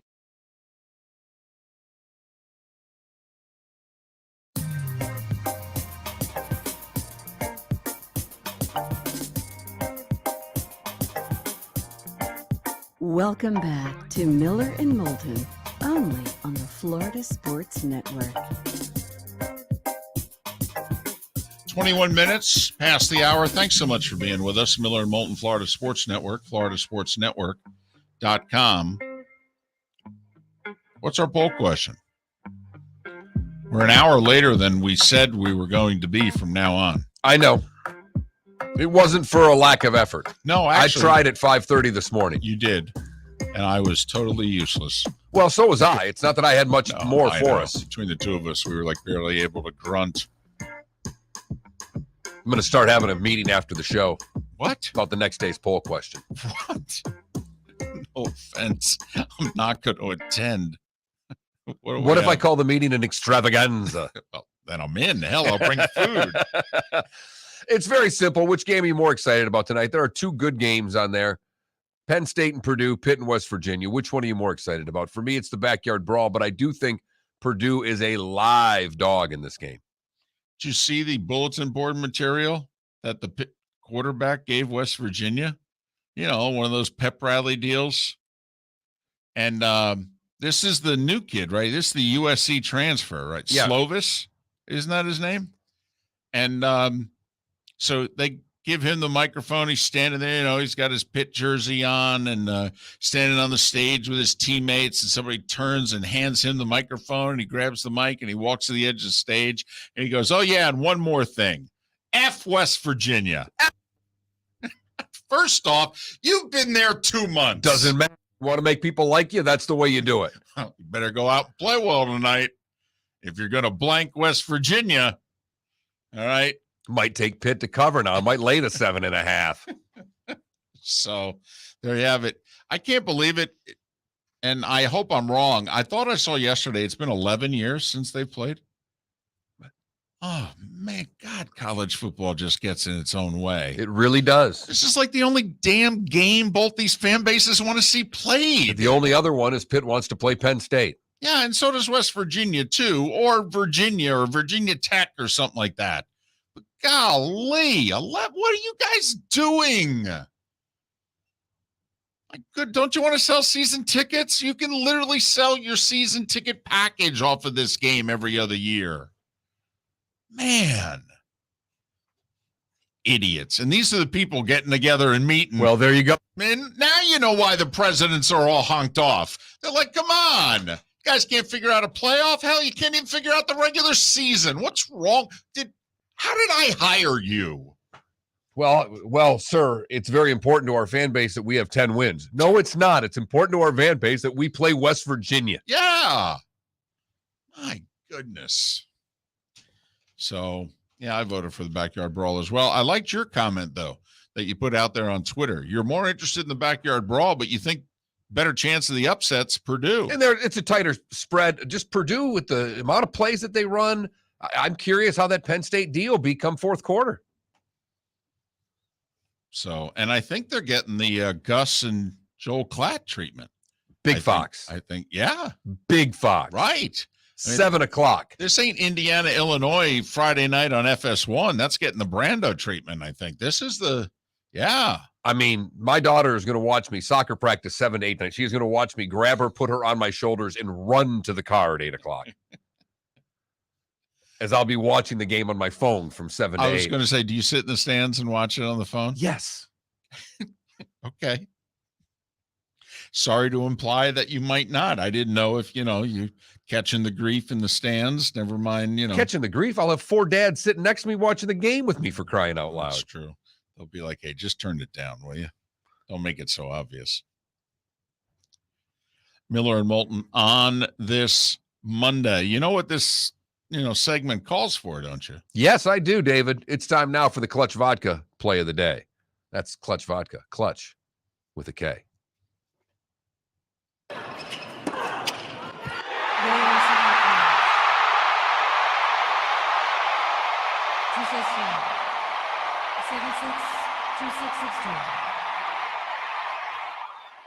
Her first meeting is a memorable one. Serena Williams just supreme in the final set when she had to be. Rolling back the years. Vintage. 7-6, 2-6, 6-2. Serena Williams over the number 2 ranked player in the world and second seed, Annette Kontaveit. Chris Fowler, ESPN, with the call last night of Serena getting through round 2, taking down the number 2 player in the world to move to the 3rd round of the U.S. Open. I'd say it's a worthy play of the day. No doubt. It's our Clutch Vodka play of the day. Be on the lookout. Total Wine, Clutch Vodka coming to a Total Wine near you very soon. Stay tuned for more details. And they've got deals worked out with the Jags and the Dolphins. They're going to have special bottles commemorating, especially in the Dolphins case, the 50th anniversary of the perfect season. So be on the lookout for that as well. That's Clutch with a K. Very nice. Very quickly, can I read you the Gary Player quotes? Please. So now you remember Player at the Masters, he and Jack and Watson, they do the ceremonial tee shot, and Player afterwards was asked, and he was wearing a Saudi golf long sleeve shirt when he hit the ceremonial tee shot at Augusta. And he basically said to the PGA Tour, you guys need to lighten up. All right. Golf's a worldwide thing. So then he's on BBC doing an interview yesterday. And he says, and I quote, I wouldn't take $1 billion for my 9 majors on both tours. I worked hard. I had desire. I traveled the world. It was an education. I met wonderful people. How can you ever be a champion playing a tour with 54 holes and no cut? Just getting warmed up. All right. Then he was asked about Cam Smith. And the 86-year-old said, here's a young man I really thought was going to be a superstar. Now, what sort of future does he have? A really wealthy one, Gary. It is. All right. He goes, what sort of tour is 54 holes? No cut, a team event nobody understands. It's a tour for people who don't have confidence in their future. They don't have the confidence they can be winners. It's never going to compare to the regular tour. No chance. Although they have declared war on the PGA Tour.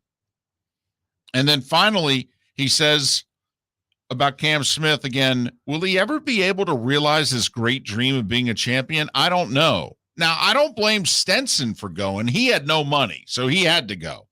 But this is a potential superstar. I think his advisors have given him the wrong advice.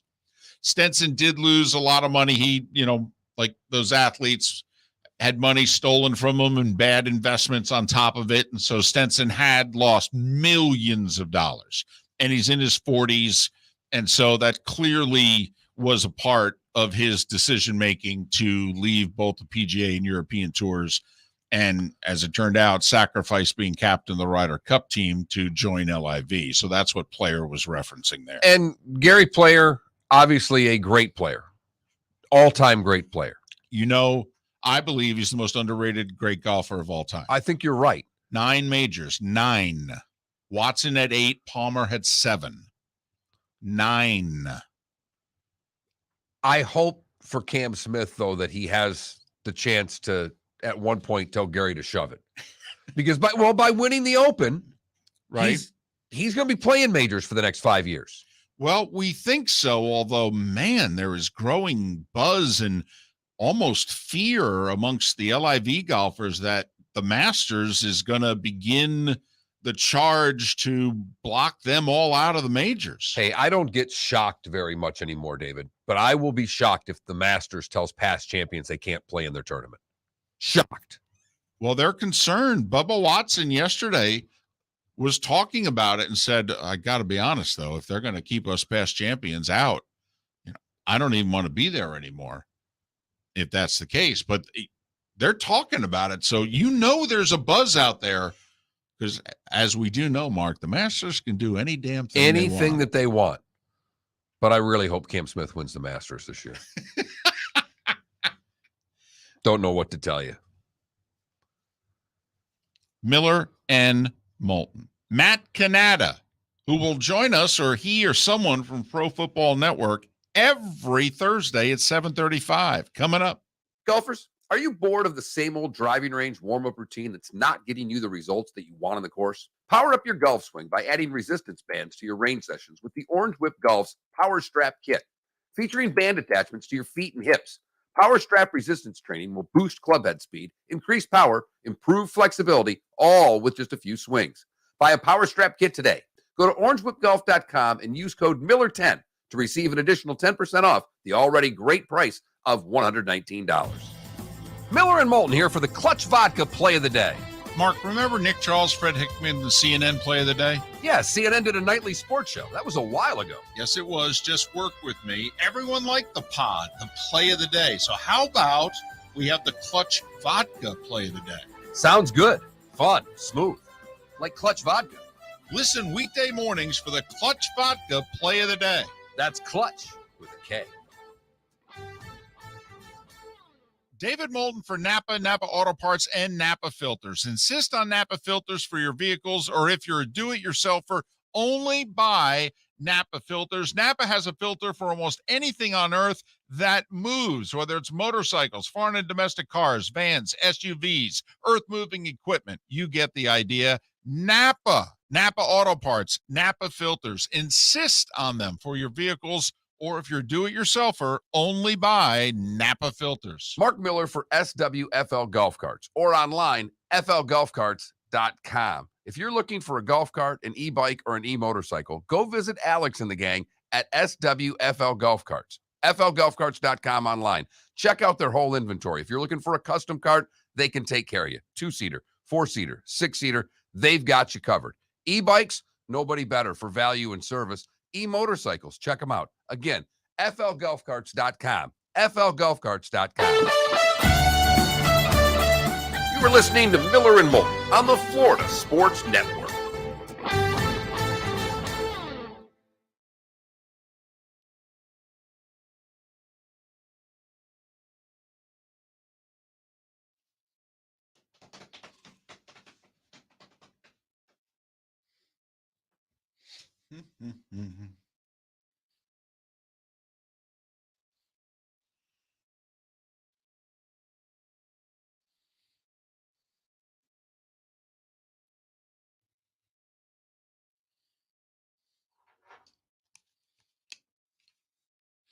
So you're saying your roommates have no interest, right? None. Okay. It's no. terrible. Well, but I mean, you're into sports. But it's not that shocking to me. It's just they don't know how good she was. They didn't see it. They didn't see her in her prime. They just see this mom. But also, tennis is not a sport that is really appealing to young people. Really? Yeah. I've always loved. I mean, obviously, I'm not the only young person in the world, but I've always loved tennis. Did you ever check the crowd at a tennis match? I mean, yeah. Yeah, it's old and white. But it's also expensive. Right. It's a country club sport. Exactly. The country club sports appeal to young people. Golf is now starting to appeal to young people. Oh, I saw this. Funny.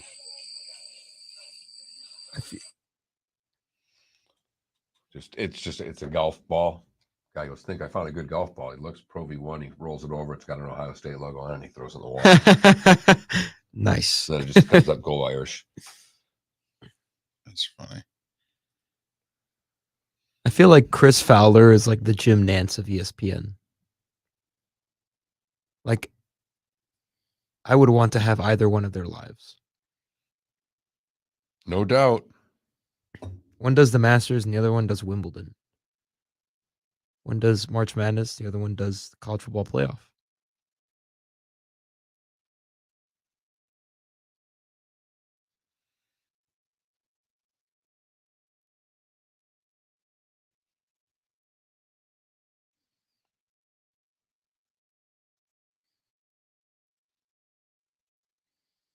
Is there a single big golf tournament where the final round is on ESPN?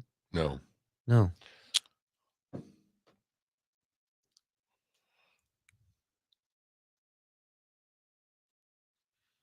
Until the Masters, ESPN was like out of golf for 10 years until the Masters decided we're going to put our first 2 rounds on ESPN. When was the last time they had the British? They sold the British to NBC like 5 years ago.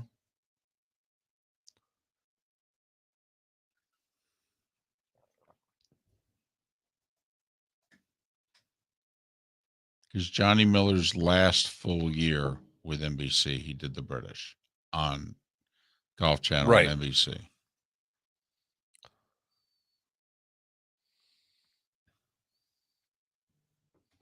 What? Mello? What are you talking about? Oh, I'm not an Nance guy. No? I love Jim Nance. Hello, friends. Let me write every final line that I have. Nothing spontaneous about his broadcasts. Nothing. And it's obvious. I like Tirico better. I like Tirico way better as a play-by-play guy than Nance. Tirico's fantastic. Tirico did Kobe's 60-point game. Which, by the way, last night's performance by Serena reminded me of that.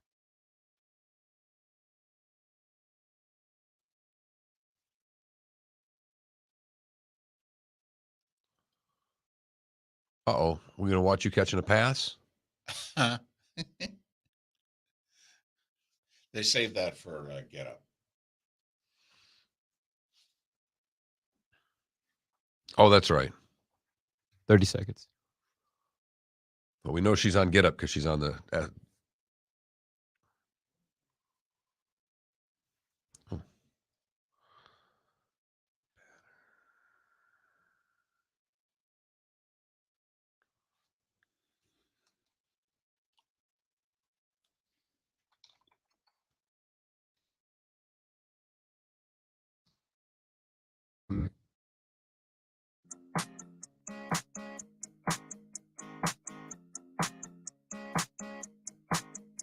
You're listening to Miller and Moulton, exclusively on the Florida Sports Network. 22 minutes before the hour, Miller and Moulton, Florida Sports Network, floridasportsnetwork.com. Poll question: which college football game interests you more tonight? Purdue, Penn State, backyard brawl, Pitt, West Virginia. Go to that, Mark Miller, the David Moulton, floridasportsnetwork.com, and vote. Roy Cummings, top of the hour. We'll talk a little Tampa Bay Bucs. JP Shadrick, an hour from now, he's calling Penn State and Purdue on Westwood One, and he's part of the Jags radio network. So we'll kick a few things around with him, just like we're about to do with Matt Cannatta. He is Mr. Pro Football Network. You can follow Matt on Twitter at Cannatta, 2 N's, 1 T, Cannatta PFN, Cannatta PFN. Matt, it's David and Mark. How are you? Hey, David and Mark. How you guys doing? Well, we are doing well. Where do you want to start in terms of the cut down and who got cut and what have you? What 2 or 3 things really, surprised, intrigued you the most? Yeah, cut down day, man. That was a crazy day at Pro Football Network. you're never quite ready for all the chaos that's set to ensue. You never know exactly what's coming. Obviously, some notable names, some not so notable names. Marlon Mack, probably the most fantasy relevant, ends up getting cut, ends up getting re-signed by the Texans. Sonny Michel leaving from the Dolphins, then going to the Chargers. And again, completely from a fantasy perspective, totally muddling up that backfield and figuring out what to do. Alex Leatherwood, another bigger name that was cut from the Raiders, their first round pick that was the 17th overall pick in the 2021 draft. And now you look at the Raiders and they have, I think it's 2 draft picks from the past several years that they still have on their team. So that's something that we've been reporting on for the past few years, and just kind of that whole mishmash of opinion in that front office during the Gruden Mayock era. But there was a lot of movement. We had more than 1,100 names tracked of players that were moved around, and of course the practice squad signings and everything else. But I do want to bring up one interesting trend that we picked up on, and that is that only 13 of the 32 teams had 3 QBs on their roster as of Tuesday afternoon cut down day. And that seems like it's a growing trend around the league where teams are only holding 2 quarterbacks to then fill another spot on their roster. So, we all know, watching football for many years, it was a no-brainer that a team would carry 3 quarterbacks. And now we're seeing teams take that 2 QB route and instead sign QBs to their practice squad and let them sit there and develop for a while. Dolphins, one of those teams that kept 3 quarterbacks. Pittsburgh, one that kept 3 quarterbacks as well. With Miami and Jalen Waddle and being banged up, how big of a concern should that be for Dolphin out there? Yeah, so we released a story last night on this about Waddle, and it's a reason for concern, but not alarming yet. So what we're hearing is that it's a lower body soft tissue ailment of some sort, whether it's a hamstring, whether it's a strain somewhere else. And we know those kind of soft tissue things, you don't know when they're going to really ultimately heal. And if you put stress on it, then it's only going to delay that. So they've been holding him out for about 3 weeks now. And they do expect him to play at some point in the first month of the season. Otherwise, they would have put him on the physically unable to perform list, as they did with Byron Jones. But they're just trying to nurse it. And they don't want to, put stress on it. But the problem is, though, right, he might play week 1. He'll probably play week 1. But what if he re-aggravates it? And those kind of things can linger for weeks and weeks and weeks and weeks. So it's not so much the question of, is he going to be ready for week 1? It's just going to be, how long can he stay healthy? And that is the number one concern down in South Florida right now when it comes to Jalen Waddle.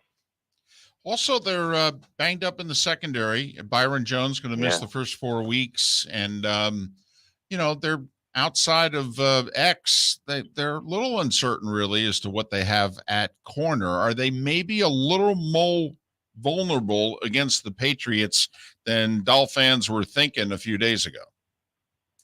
No. I was at Patriots doing practices for 2 days up in Foxborough against the Panthers several weeks ago. I would be shocked if the Dolphins lose this game against the Patriots week 1. The Mac Jones continues to look very inconsistent. He has a wide receiver group that does not scare anybody. They're going to play a lot of jump ball. That seems to be their kind of thing when they need a chunk play rather than running a guy open. They have a lot of receivers, especially Devontae Parker, who cannot get separation. So that's going to be a major concern for them. So what they do is, think of Ryan Fitzpatrick when he was down in Miami, he would just throw the ball up to Devontae, right? Devontae would usually come down with it. We saw that a lot, not with just Devontae, but Jacoby Myers and others and the wide receiver group during those practices. So I don't think the Dolphins will have a problem against the Patriots with their limited cornerback depth. Now, as the season goes on and they're still kind of facing that, then that's going to be certainly a different story. Matt, when you see what's going on in Dallas, their offensive line, they brought in Peters.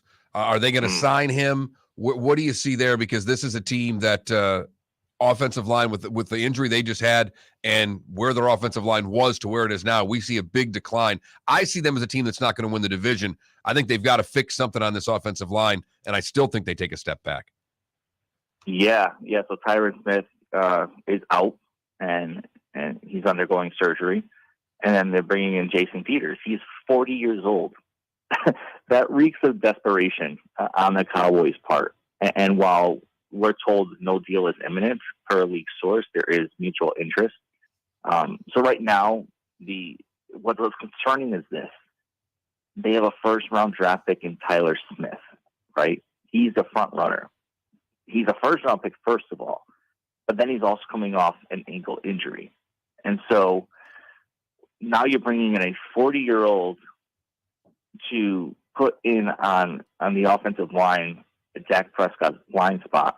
So how much of it is the ankle injury, or how much is it that you don't have confidence in your first-round pick in Tyler Smith? That's certainly a key question. And as far as McCarthy goes, I mean, the season hasn't started. He's already on the hot seat, right? If the Cowboys, you mentioned that you don't think the Cowboys will win the division. When you look at the Giants, they're probably not. The Eagles are going to be very competitive. I think the Commanders are going to be sneaky competitive as well. And so I could definitely see that happening.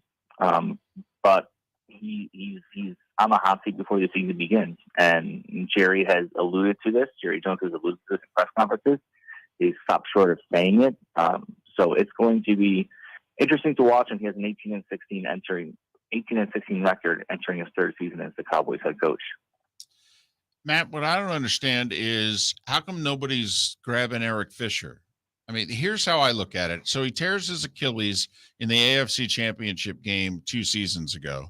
He clearly rushed back to try to play for the Colts last year. And, you know, we all know with a major knee injury, Achilles, guys come back, they're 70 to 80%. He's only 31 years old. Physically, he's probably going to be better this year than he was last year. And he was a starter last year. How come all these teams that need tackles and no one's calling Eric Fisher? You know, that's a name that has not come up in conversations that we've had with other people around the league.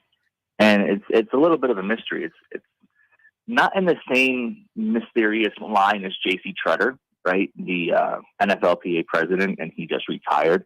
That was more so because J.C. Tretter was the NFLPA president. Teams were staying away from him. They're obviously not going to open that admittedly, but they didn't want that. But when you look at Fisher, there's no baggage around like that kind of stuff, right? And so he's 31, like you mentioned. It might be a contract thing. Fisher may want to be compensated for several years. Ed Werder, the famed NFL reporter for ESPN, says he had a report a few days ago that Fisher has turned down offers from 9 teams so far, and he's being very selective on where he goes. So perhaps he's looking for just the right spot. Perhaps he's looking for a little more security, not playing on a 1-year deal. But that injury is down year last year appears to be playing a role in teams wanting to commit to more than 1 year for him. What about JPP and Sue? What are you hearing there? Same type of situation where you'd think someone would sign these guys by now, or is it a matter with those two and Fisher that we're going to see them signed after week 1 so the contracts aren't guaranteed?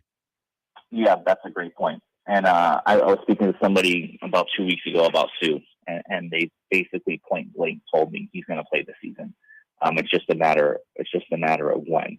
And so you bring up a great point about week 1 and these contracts. And once the team signs a player after week 1, a veteran, then the contract is not guaranteed. And so I would be, one, training camp. These guys are older. They probably don't want anything to do with training camp. And then 2, that week 1 thing. So these guys are being patient. They know that their time is going to come very soon, and it'd be very surprising if either of them don't play this year. I don't have any information on who. He's Matt Cannatta. He founded Pro Football Network, still very intimately involved. He is an expert with Pro Football Network, and you can follow Pro Football Network at PFN 365. You can follow Matt at Cannatta, 2 N's, 1 T, PFN, Cannatta PFN.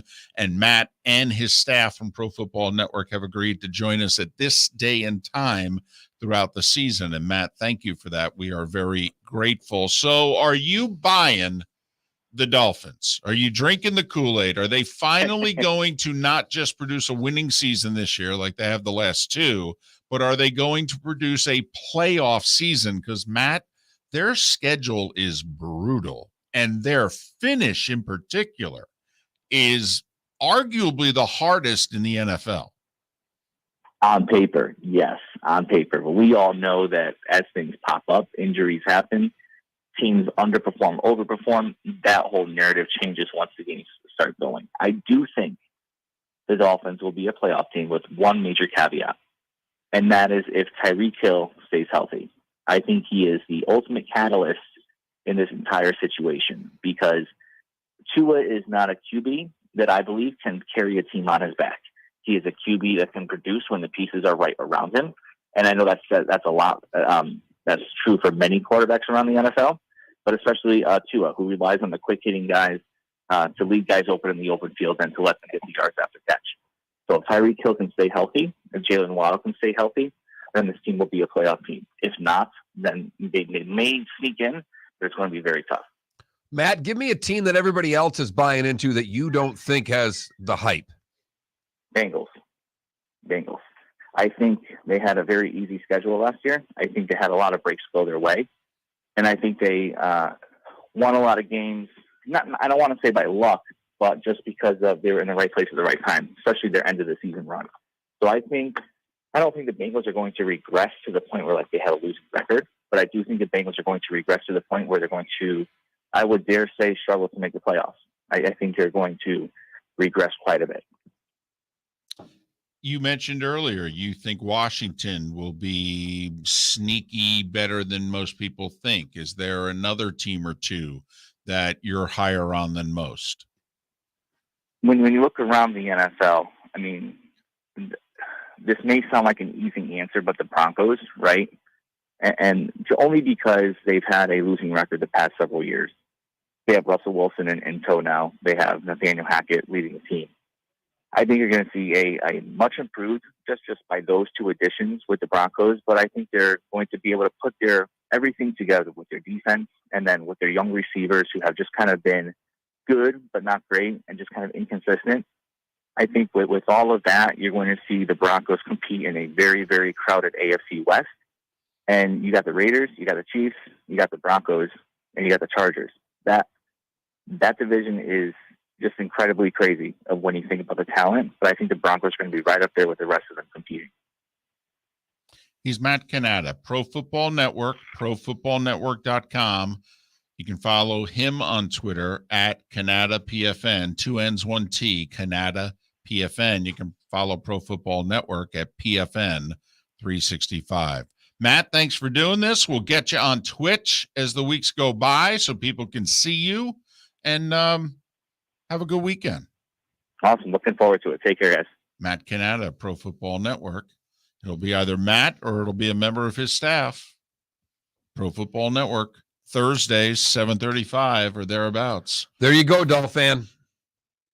He covers the team. He's, I think, very honest with his assessments. It's not a glass half full guy all the time, and he thinks you're going to the playoffs. He did say, however, pay attention to Waddle here at the beginning of the year, that he's not close to 100%. So let's see if they can keep him from missing a bunch of games in a row. Can they nurse Jalen Waddle through the beginning of the season? We'll see.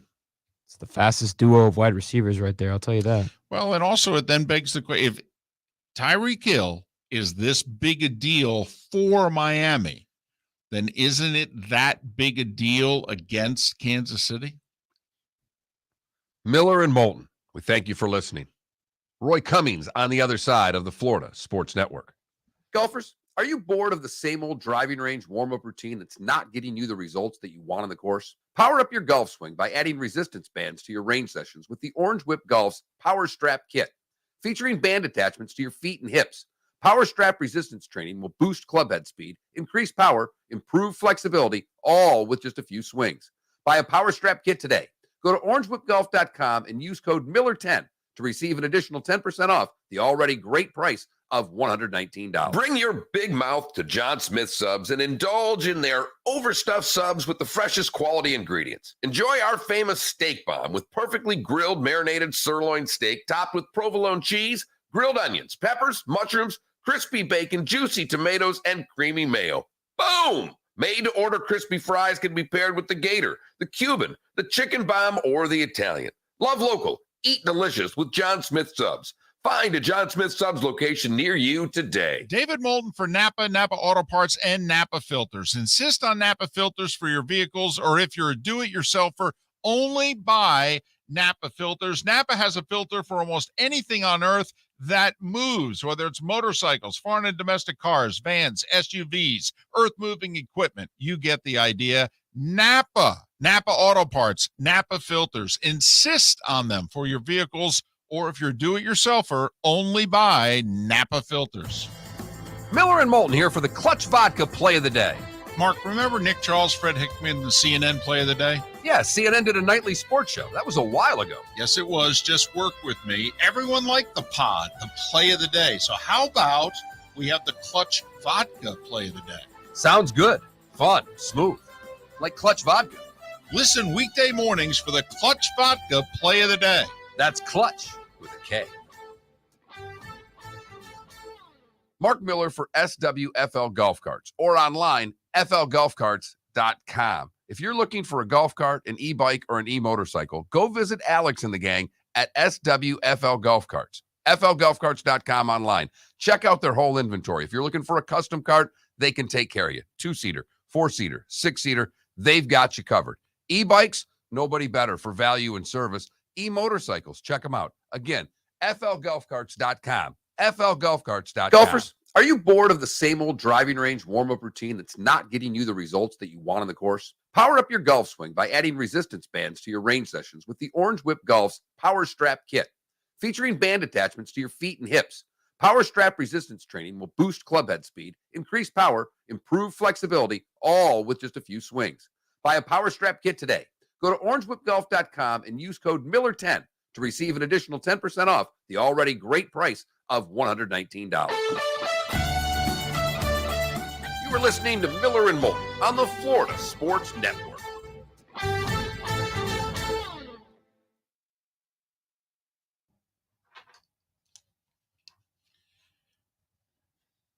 The year of Von Miller. Huh.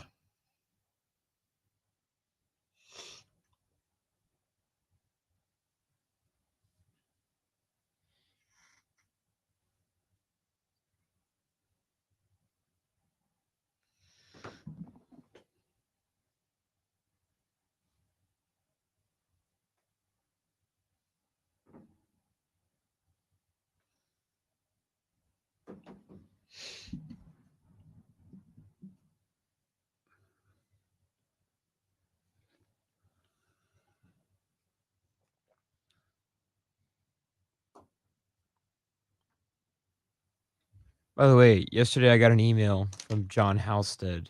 Do any of you guys know who that is? No? Whatever, but this guy asked me if I was interested in board hopping for basketball games for FGCU. I said yes.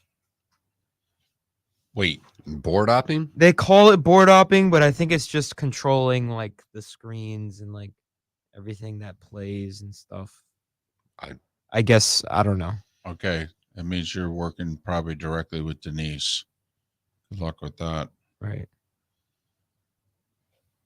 Interested in working the video board this season.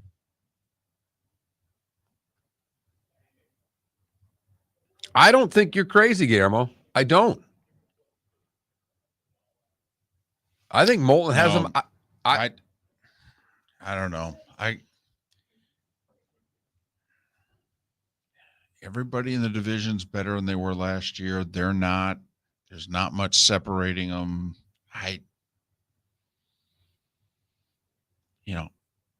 I think we could have multiple 10-win teams miss the playoffs in the AFC. I mean, I think the margin of error is going to be staggeringly small in the AFC.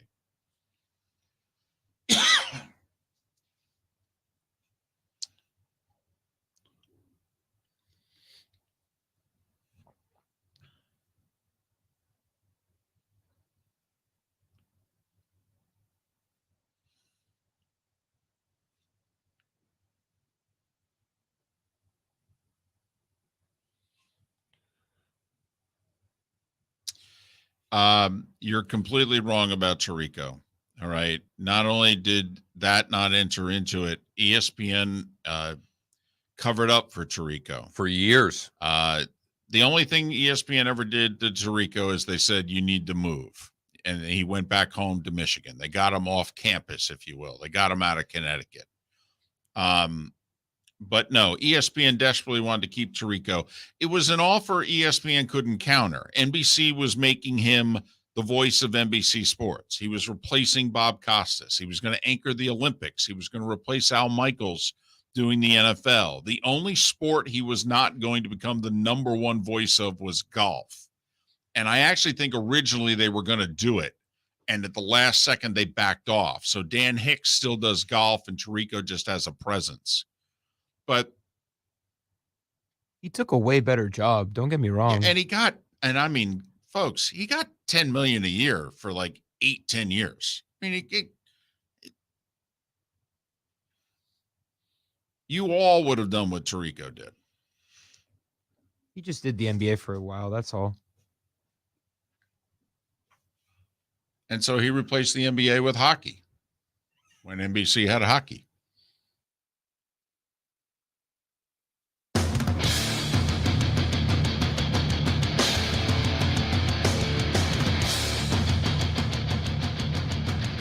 You are listening to Miller and Moulton, exclusively on the Florida Sports Network. And now here's Mark Miller and David Moulton.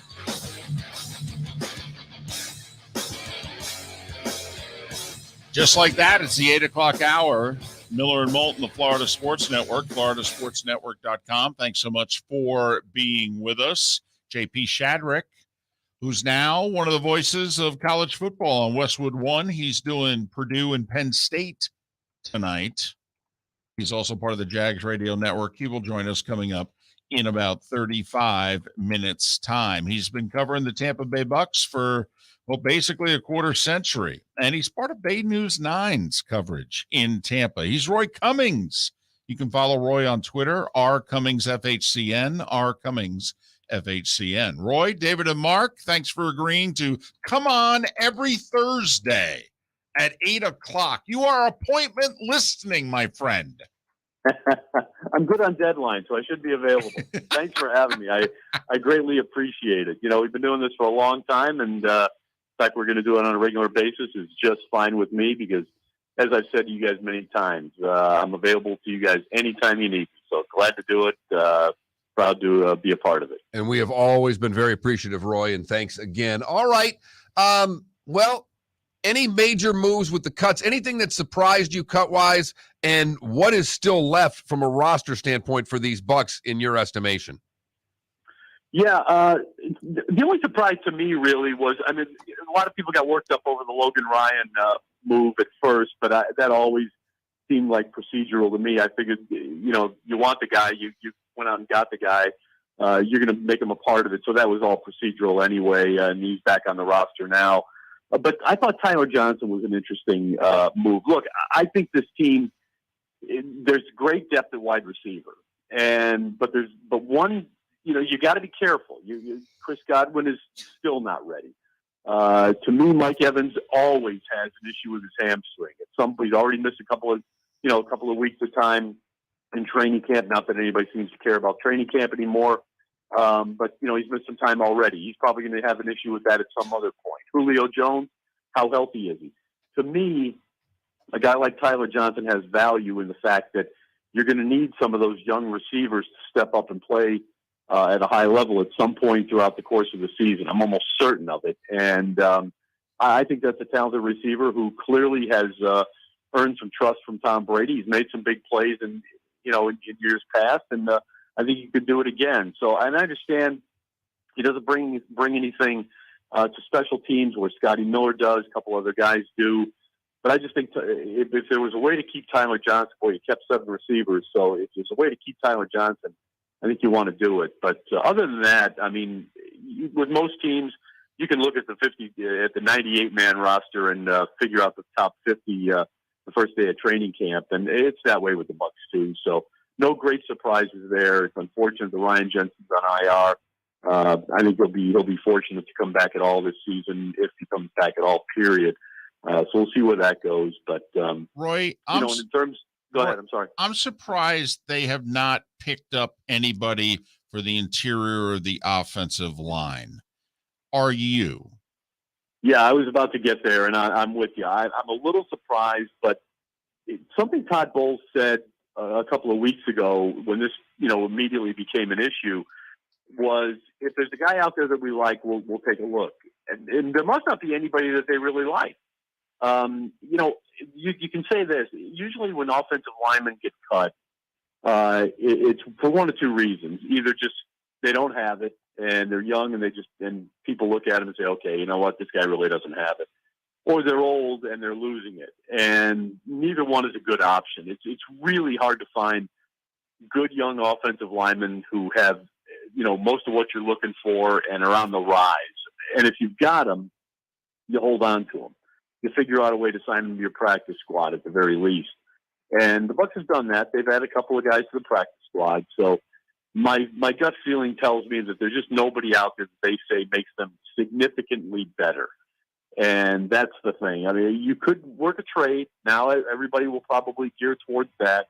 Look at the trade deadline, see what they could do there. Another reason to have maybe tried to get a little bit more or to keep a Tyler Johnson around, could he be a trade piece in a few weeks where if the offensive line issue gets worse, maybe you can make a move there. So I would look for that. After a few weeks, some teams realize, hey, we're not going to go where we think we're going to go. Maybe we can move a body here and there, get somebody younger.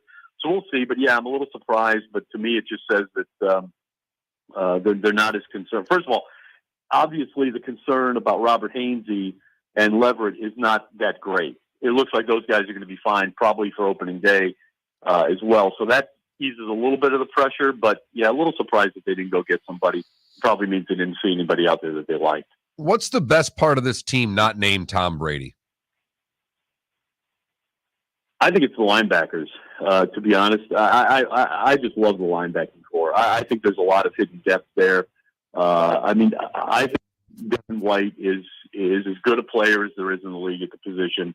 I really do. I felt that way about Levante David forever. KJ Britt looked really good during training camp and in the preseason. And this kid, Fatakasi, all he did was make plays. And, I just think that that's an area where they are very strong. They can move these guys around. They can, put them at rush end. They can blitz them.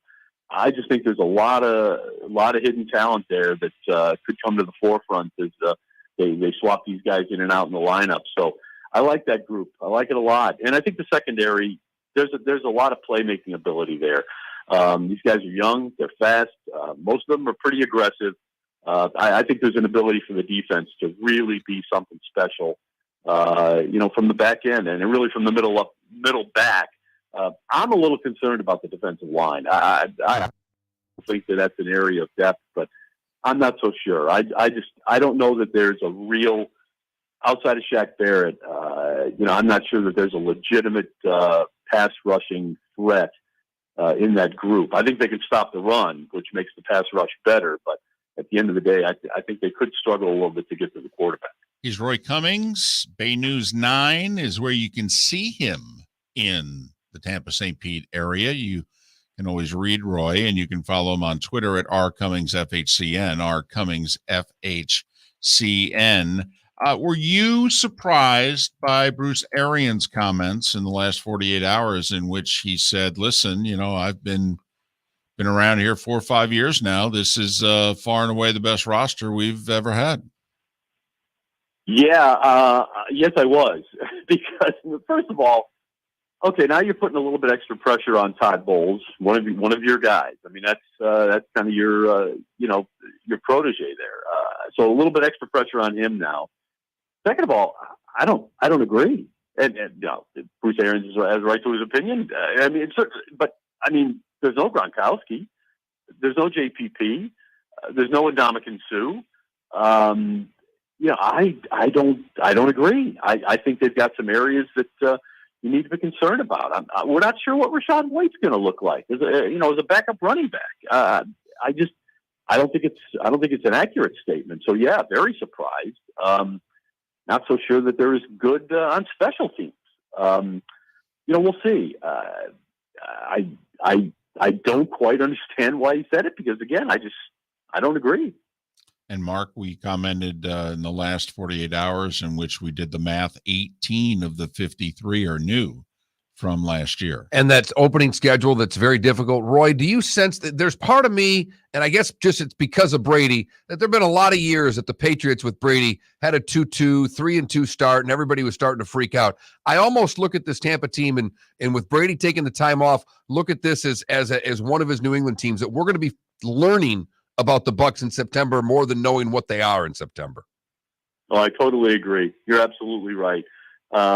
It is a new team. We still don't know how good that offensive line is going to be without Ali Marpet and Ryan Jensen. Those were two of the anchors. We don't know how good that unit's going to be. We don't know how good this team is going to be on third down and long, when you used to be able to go to Rob Gronkowski, and he went to him a lot in those clutch situations. We don't know how good they're going to be without Rob Gronkowski. There's a lot of withouts. They've lost several players. We don't know how good that defensive line is going to be without Ndamukong Suh. Maybe Vita Vea was as good as he was because he had Ndamukong Suh, ahead of him and next to him on certain plays. We just don't know. And you're right, 18 players. I think, and you're right. You look at the schedule, and again, the schedule's interesting to me. Every year you look at it, and you look at it on September 1 and say, oh boy, that's a tough schedule, or that's an easy schedule. And then you get into it, and 2-3 weeks in, all of a sudden the schedule looks completely different. It could look harder, could look more. It usually looks easier. But this one, there's no question. Look, Dallas is a tough game at New Orleans. See what they look like. I think if there's a team that can challenge Tampa Bay in the division, it's New Orleans. Then Green Bay, Kansas City. Let's face it, this is not an easy schedule to start. First 4, 5, 6 weeks, absolutely, it could be tough. And I'm with you. A lot of people could be freaking out after the first 4 or 5 weeks, but it's the NFC South. I think they'll be fine. If they win 10 or 11 games, they're going to be just fine. They could possibly, I don't know. It was 17 games. Can you win 9 and win the division? Probably in the South you can. So, again, no reason to freak out. They could be just a little bit above 500 and still be good enough. Roy, under a minute, got a question in our Twitch chat room. RCB asking, will Joe Tryon have a breakout year and live up to his first-round draft choice? Well, I think it's possible. The concern you have is that, after a really good, nice preseason last year, they showed flashes last year. I think it's possible. I think it has to happen. I think it has to happen. But again, let's not forget, in essence, where they picked him, almost a second-round pick as opposed to a first-round pick. Certainly, the ability is there, the speed is there, the smarts are there. I think it can happen. Will it happen? We got to see if he can adjust to the NFL a little bit. He's got to make some adjustments because he got washed out a little bit last year on certain plays. He's got to figure out a way to get there and get home against that quarterback because they're going to need that pressure from him. But it's a good question because he's one of the guys to watch. Roy, enjoy your weekend, and we'll talk again next Thursday on the eve of the opener. Yeah, looking forward to that, guys. Roy Cummings, see him twice a week, Bay News 9, talking Tampa Bay Buccaneers football. You can follow him on Twitter, rcummingsfhcn, rcummingsfhcn. At Dallas, at New Orleans, home for Green Bay and Kansas City. So 3 first-place teams and the Saints, who are 4-0 in the regular season the last 2 years against them. That's who they open with, first 4. Miller and Moulton, it is going to be a tough bunch of sledding for the Bucs as they begin their campaign. We'll be back with more and talk some more football on the other side of the Florida Sports Network. Golfers, are you bored of the same old driving range warm-up routine that's not getting you the results that you want on the course? Power up your golf swing by adding resistance bands to your range sessions with the Orange Whip Golf's Power Strap Kit. Featuring band attachments to your feet and hips, Power Strap resistance training will boost clubhead speed, increase power, improve flexibility, all with just a few swings. Buy a Power Strap Kit today. Go to orangewhipgolf.com and use code Miller10 to receive an additional 10% off the already great price of $119. David Moulton for Napa, Napa Auto Parts, and Napa Filters. Insist on Napa filters for your vehicles, or if you're a do-it-yourselfer, only buy Napa filters. Napa has a filter for almost anything on earth that moves, whether it's motorcycles, foreign and domestic cars, vans, SUVs, earth-moving equipment. You get the idea. Napa Auto Parts, Napa filters. Insist on them for your vehicles, or if you're a do-it-yourselfer, only buy Napa filters. Mark Miller for SWFL Golf Carts, or online, flgolfcarts.com. If you're looking for a golf cart, an e-bike, or an e-motorcycle, go visit Alex and the gang at SWFL Golf Carts. flgolfcarts.com online. Check out their whole inventory. If you're looking for a custom cart, they can take care of you. 2-seater, 4-seater, 6-seater, they've got you covered. E-bikes, nobody better for value and service. E-motorcycles, check them out. Again, flgolfcarts.com. flgolfcarts.com. Bring your big mouth to John Smith Subs and indulge in their overstuffed subs with the freshest quality ingredients. Enjoy our famous steak bomb with perfectly grilled marinated sirloin steak topped with provolone cheese, grilled onions, peppers, mushrooms, crispy bacon, juicy tomatoes, and creamy mayo. Boom! Made-to-order crispy fries can be paired with the Gator, the Cuban, the Chicken Bomb, or the Italian. Love local. Eat delicious with John Smith Subs. Find a John Smith Subs location near you today. You are listening to Miller and Moulton on the Florida Sports Network.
Yeah, Brett McMurphy's reporting that the Big Ten met with Washington yesterday. Met with Oregon last week. And that the Action Network is reporting that the Big Ten was targeting Notre Dame along with Oregon, Washington, Stanford, and Cal. Right. Notre Dame's out. Huh.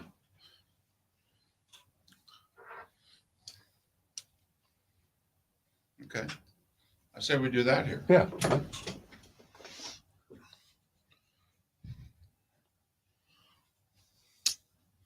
So did you ever ask Hobbs? Wondered, did you ever ask Westhoff the poll question? You know what? I didn't, Hops. I didn't even think. I have been.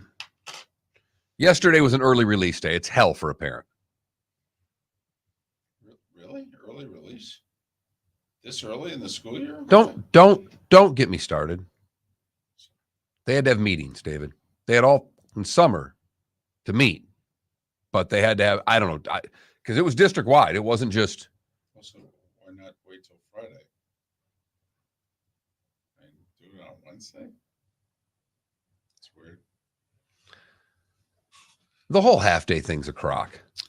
So San Diego, you got to remember, we live in Southwest Florida.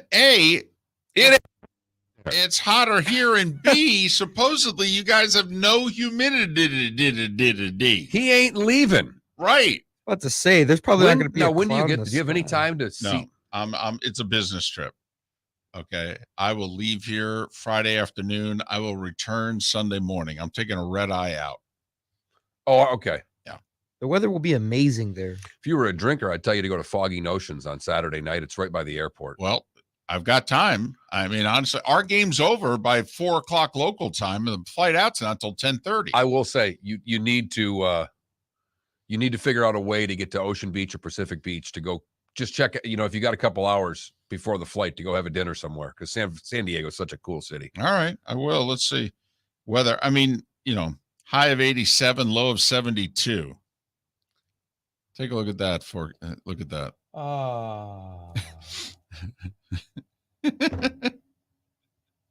72. Yeah. With no humidity. I was drenched yesterday playing basketball outside. Apparently, it's going to be hot this weekend. I It's did upper my 80s. I did my outdoor workout yesterday, right? And I run a wind sprint like 30 seconds as fast as I can. And I walk for 4.5 minutes. And I do that for 45 minutes. Nice.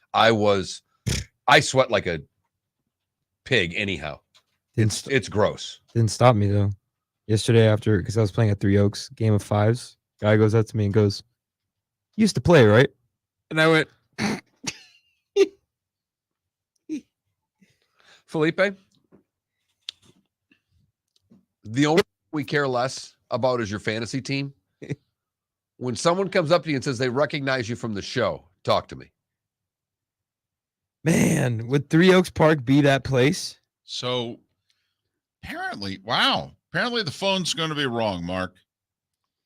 All right. San Diego, along with Michael there, they're both saying it's going to be mid to upper 90s, triple digits this weekend in San Diego. Wow. Come back.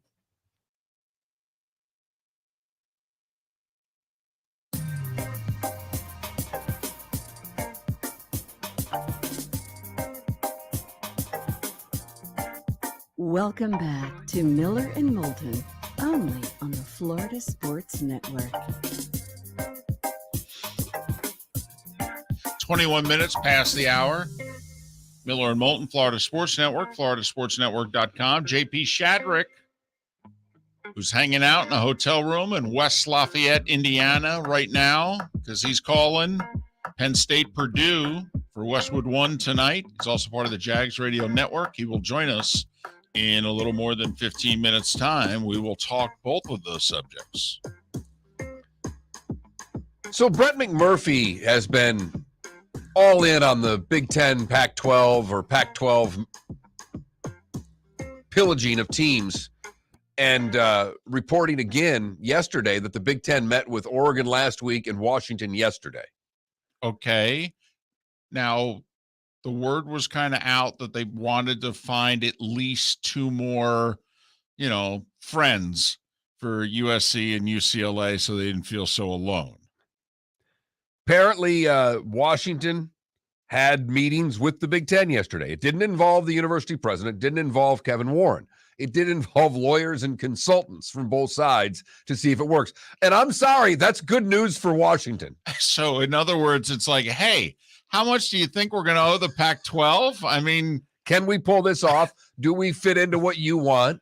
Listen, before you hand us your bylaws and all that, here's our stuff. You read through it and tell us how much trouble we're in.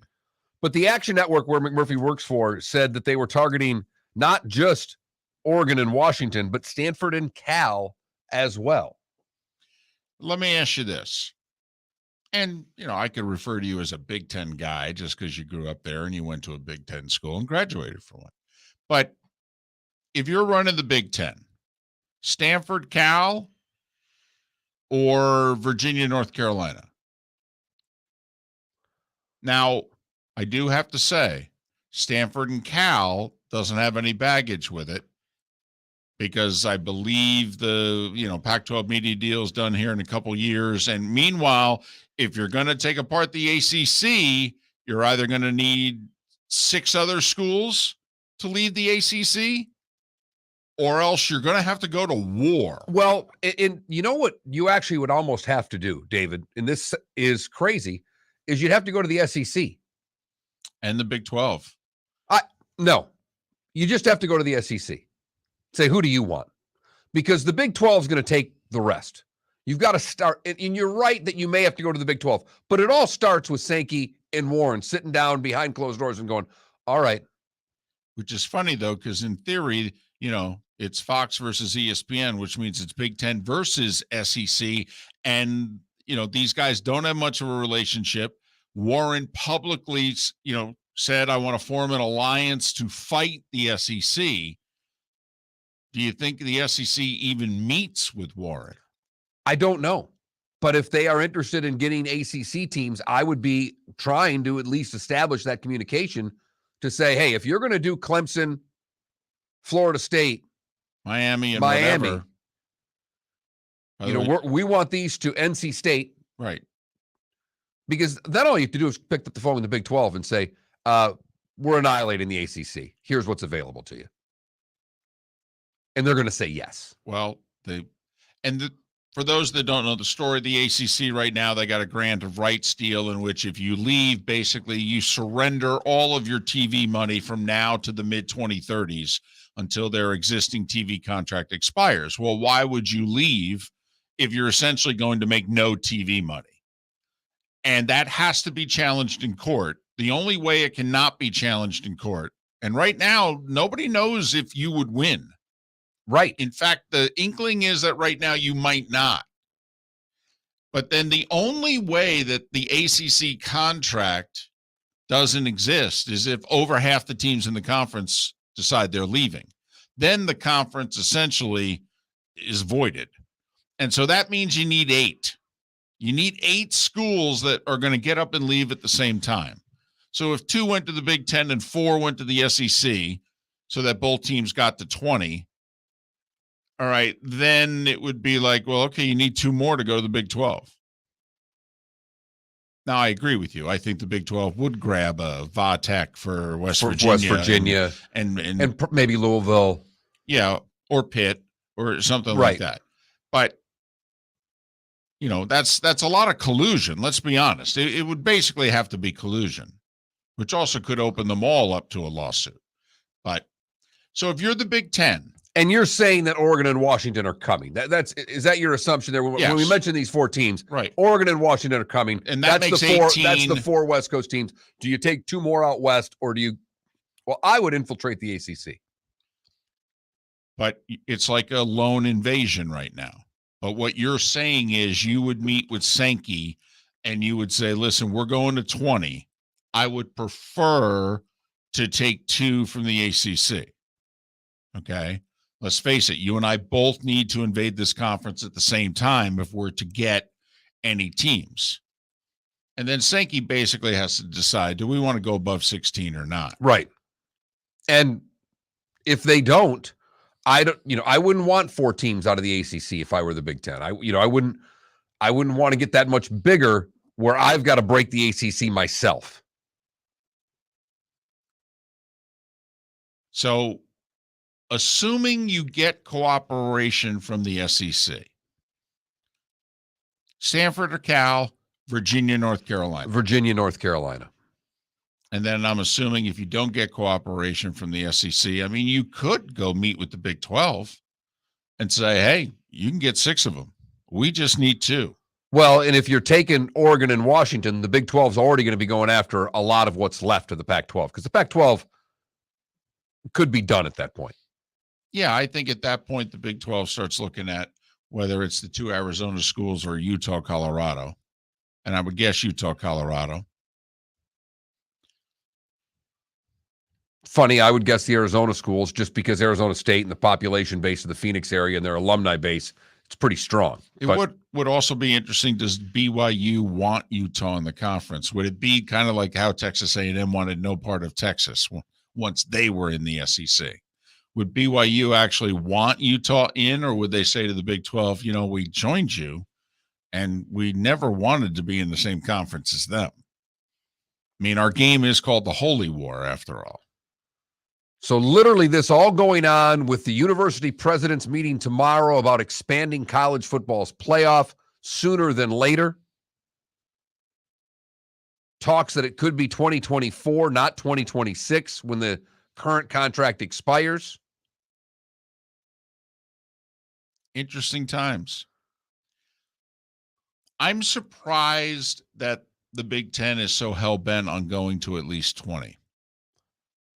I think partially USC and UCLA told them that if we're coming, you've got to take 2 more in X number of years. If you want us, you've got to take 2 more. And I think that's all been part of it. I don't think they ever wanted to come alone. So basically it would be the 6. Well, no, they'd leave out Oregon State, wouldn't they? Yes, they would. And And Washington leave out State. Washington State. So in other words, they'd get to feel what Oklahoma State feels right now. So as a Big Ten guy, Oregon, Washington, all right, there's some appeal there. Washington's got history. Oregon, we know, has got money, and they're going to be relevant for the foreseeable future. Stanford, Cal. Hey, as a Big Ten guy, I hate all of this. I hate Rutgers in the conference. I think it's a joke. Well, unfortunately. No, but I mean, Right. I know the reasons why. But my goodness, if you're going to take Rutgers in Maryland, then hell, might as well take Oregon, Washington, Stanford, and Cal. See, here's what I don't understand. USC/UCLA brings value. I don't see where any of these other 4 schools, like if I'm Fox, NBC, or CBS, they don't interest me. And you're going to expect more money from us. And I'm just telling you, they don't interest me. I got to give more for them? Seriously? Particularly Stanford and Cal. I mean, Oregon and Washington, there's at least a touch. Oh, well, yeah. I mean, Phil Knight, maybe will make it worth our while. Miller and Moulton. All right. The West Lafayette, Indiana we go. JP Shadrick, little college football and Jags talk next. Miller and Moulton here for the Clutch Vodka Play of the Day. Mark, remember Nick Charles, Fred Hickman, the CNN play of the day? Yeah, CNN did a nightly sports show. That was a while ago. Yes, it was. Just work with me. Everyone liked the pod, the play of the day. So how about we have the Clutch Vodka play of the day? Sounds good. Fun. Smooth. Like Clutch Vodka. Listen weekday mornings for the Clutch Vodka play of the day. That's Clutch with a K. David Moulton for Napa, Napa Auto Parts, and Napa Filters. Insist on Napa Filters for your vehicles, or if you're a do-it-yourselfer, only buy Napa Filters. Napa has a filter for almost anything on earth that moves, whether it's motorcycles, foreign and domestic cars, vans, SUVs, earth-moving equipment. You get the idea. Napa Auto Parts, Napa Filters. Insist on them for your vehicles, or if you're a do-it-yourselfer, only buy Napa Filters. Mark Miller for SWFL Golf Carts, or online, flgolfcarts.com. If you're looking for a golf cart, an e-bike, or an e-motorcycle, go visit Alex and the gang at SWFL Golf Carts. flgolfcarts.com online. Check out their whole inventory. If you're looking for a custom cart, they can take care of you. 2-seater, 4-seater, 6-seater, they've got you covered. E-bikes, nobody better for value and service. E-motorcycles, check them out. Again, flgolfcarts.com. flgolfcarts.com. Golfers, are you bored of the same old driving range warm-up routine that's not getting you the results that you want on the course? Power up your golf swing by adding resistance bands to your range sessions with the Orange Whip Golf's Power Strap Kit. Featuring band attachments to your feet and hips, Power Strap resistance training will boost club head speed, increase power, improve flexibility, all with just a few swings.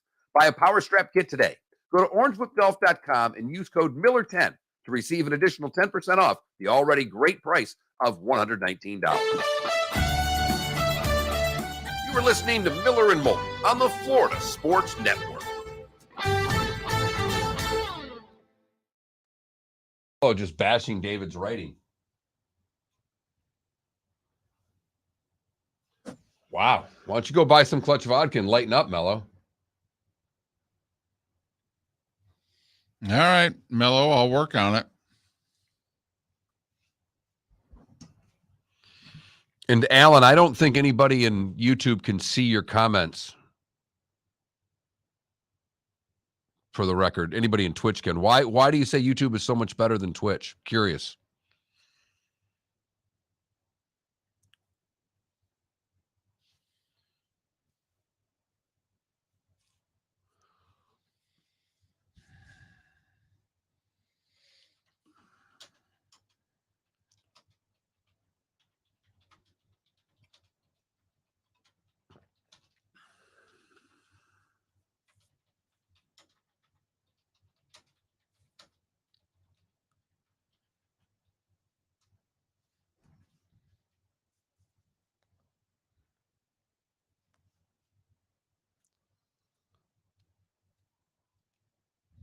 Well, yeah, and I mean, if you want to make a bold prediction, say the Jags are going to make the playoffs as a wild card. That would be bold. Win the division?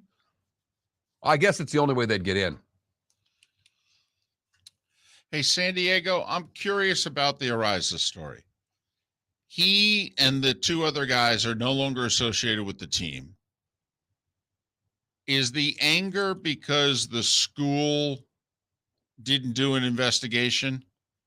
But according to the school, the day after the incident, she went to the police, and the police went to the school and said, stay out of it.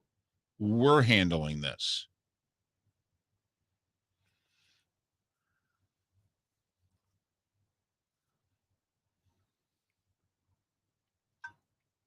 Now, I will say that Brenda Tracy, who's a rape survivor, she spoke at San Diego State, and she came out.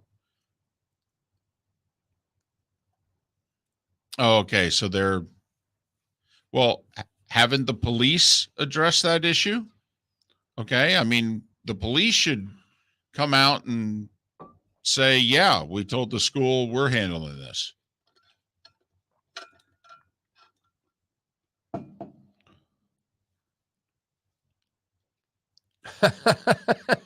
We do, Alan. But I'm curious as to why you say that. Oh, okay. There you go. Thank you. I get comments from all the things. Right. Alan just said YouTube's better than Twitch, and I asked why. Why? Gives him a better stream, doesn't load as much. He said it could be his internet service, but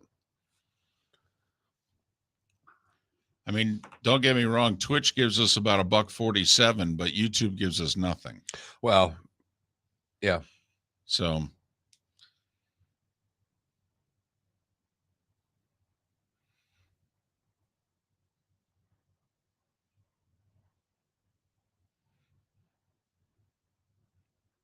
we do have 250 subscribers now. Where? YouTube.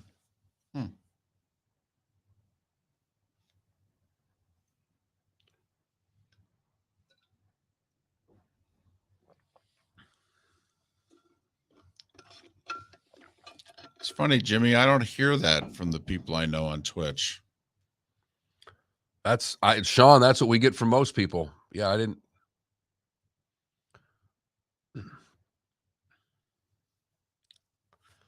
Well, particularly when we have usually, we average 70 some people in the Twitch room and we average 4 in the YouTube room. So the chat must be much better, at least for the chatters, I would say. So San Diego also basically people are not believing, like when Brady Hoke said that he, first heard about it however many weeks ago. So I'm guessing you all are thinking that people had to know associated with the school or the team last season.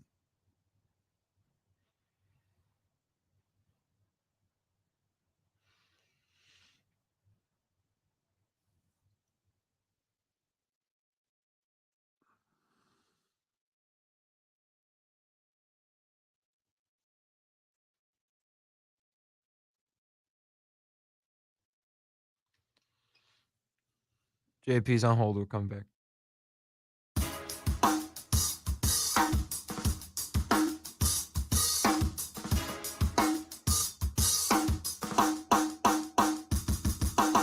Welcome back to Miller and Moulton, only on the Florida Sports Network.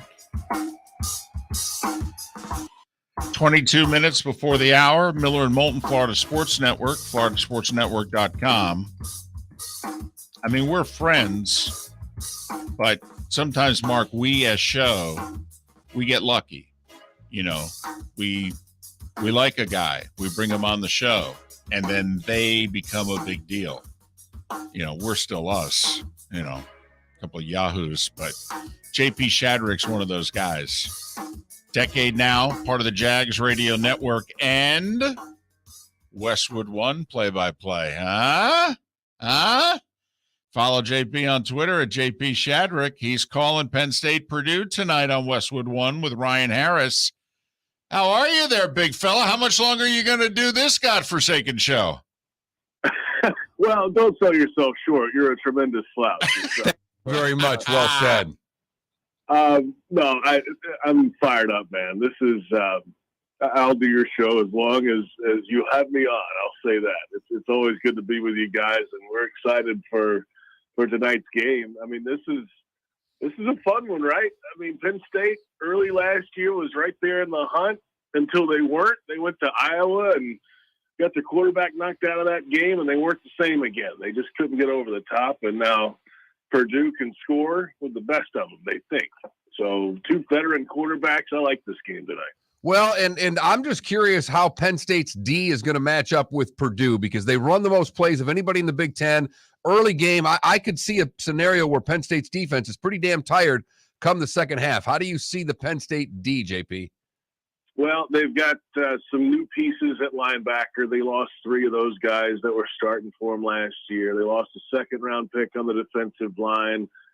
But they're really confident in that secondary. They kind of feel like that's that's their. I mean, they're going to get tested tonight, obviously, the way that Purdue throws it around. But they got Joey Porter there. Jair Brown is still there. They've got some younger guys they're confident in. So that's the group. If they can get some contributions from, on the defensive line, a little bit of pressure somehow, maybe they can make it interesting. And Mustipher's back up front. P.J. Mustipher, a senior defensive lineman. Nick Tarburton, a fifth-year senior. They have some veteran guys up front. I think the question for me is just that linebacker who's the next round of those linebackers? Because they took over they could take the ball away last year. They got 19 straight games with a turnover. New defense, new defensive coordinator, and Manny Diaz. How does he move this thing forward as a defense? But it helps that you have a starting secondary like they have, and I think they're confident in that group.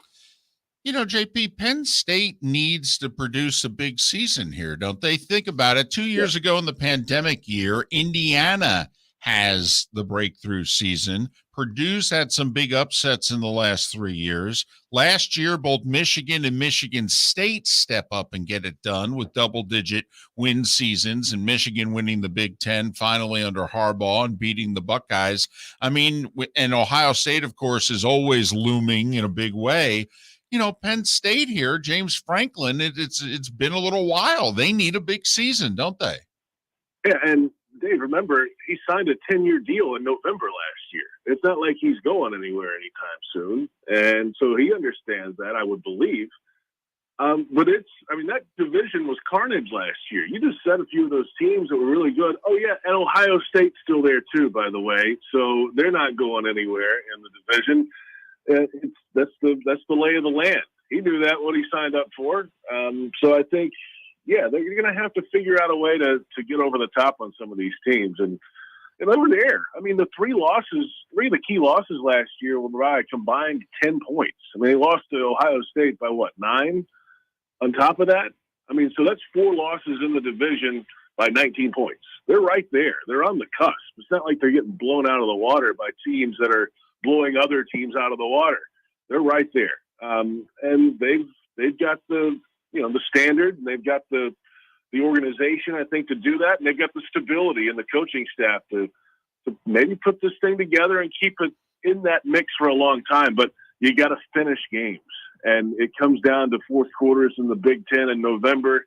They weren't able to finish the right way last season. It's a mindset a lot of times over.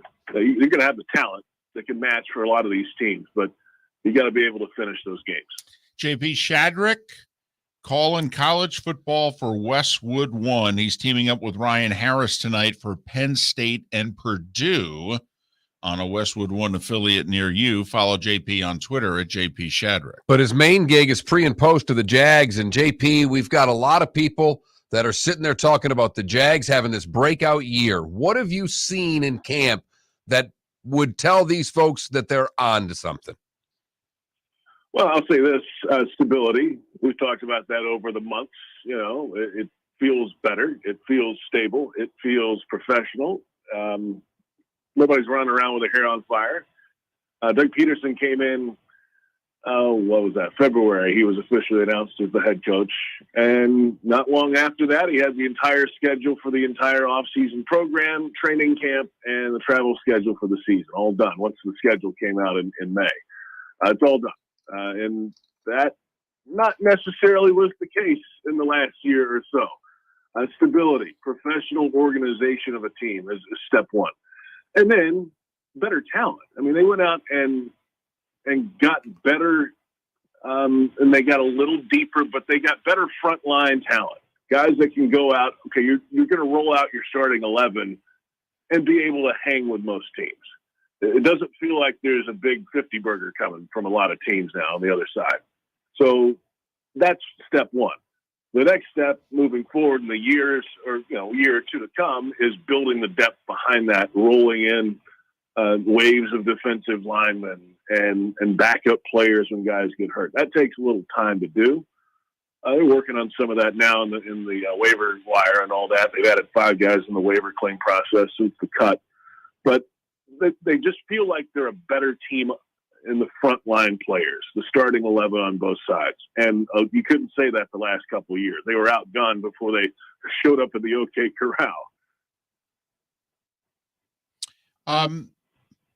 Fantasy buddy of mine is big on Travis Etienne this year. And obviously we didn't get to see any of him last year.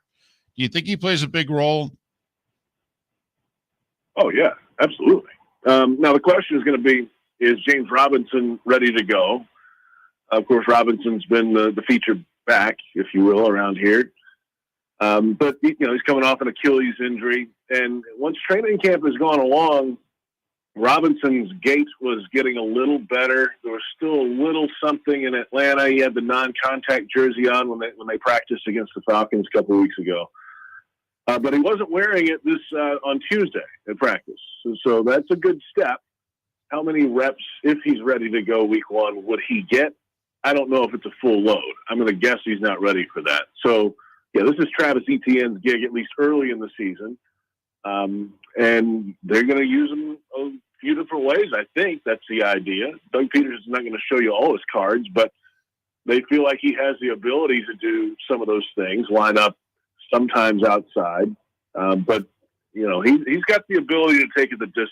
They haven't had that kind of explosive playmaker type guy on this team in a long time. And they obviously didn't have it last year since he got hurt. He seems to be in full health. He's coming off a Liz Frank injury, Travis Etienne. So that you don't have to worry about that, at least for right now. Let's go see him play. And he's looked very good in camp. He told me he's not even thinking about it anymore, the foot injury. And that's the big first step, really, to get it out of your mind, and then he can go play free. And Travis has the explosion to go do that. And it looks like they've got a solid tight end room. I mean, the weapons on the outside, I think it's all going to boil down to whether or not this line can take care of both Etienne from a run block standpoint and take care of Trevor from a pass blocking standpoint, doesn't it? Oh, sure, yeah. I mean, the step one, though, is the passing game, making Trevor comfortable with more weapons. They didn't have enough of those kind of guys last year, right? So you go out and get a one-year deal with Evan Ingram, see if he can turn some things around, improve some things in that 1 year. He, probably underachieved a bit in New York with the Giants, I would say, and I think he would say that too.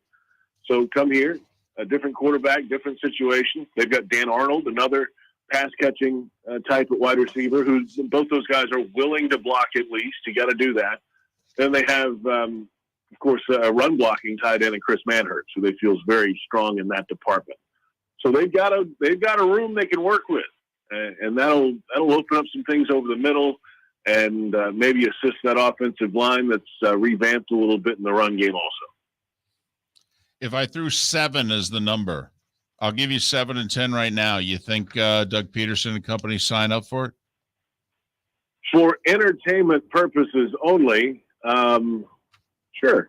I mean, I don't think they would say that. Right. They would never get to that. No. I know that. But, we're getting together. We're behind closed doors here, and I look right at him. I go, Doug, okay, here's the deal. I'll give you 7. Yes or no? You taking it?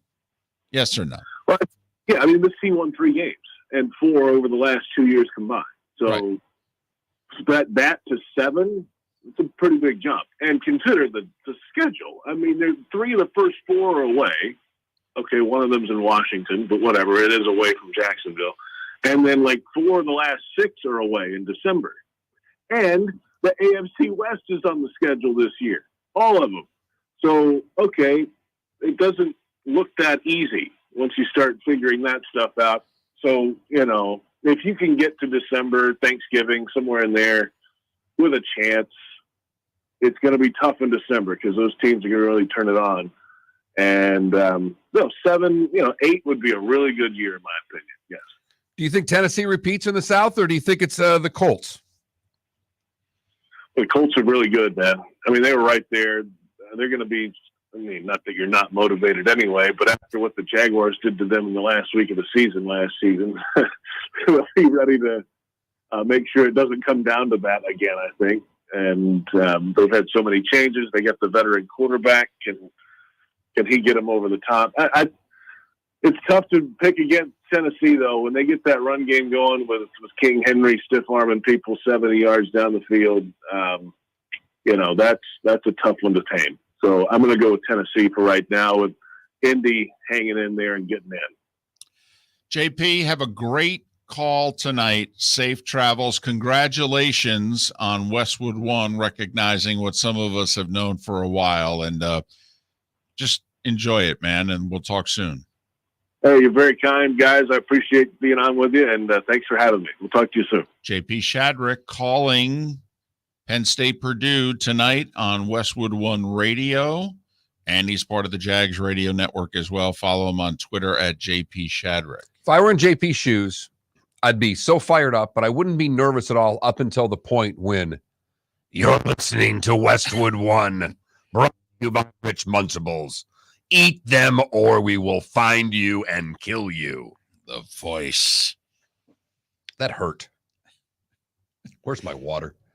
Well, while you grab some water, you let me know while JP was answering one of our questions that we've got breaking news in the NFL, and a quarterback got paid. Russ got paid, everybody. 5 for $245. Adam Schefter reporting that Russell Wilson getting 5 years, $245 million with $165 million guaranteed.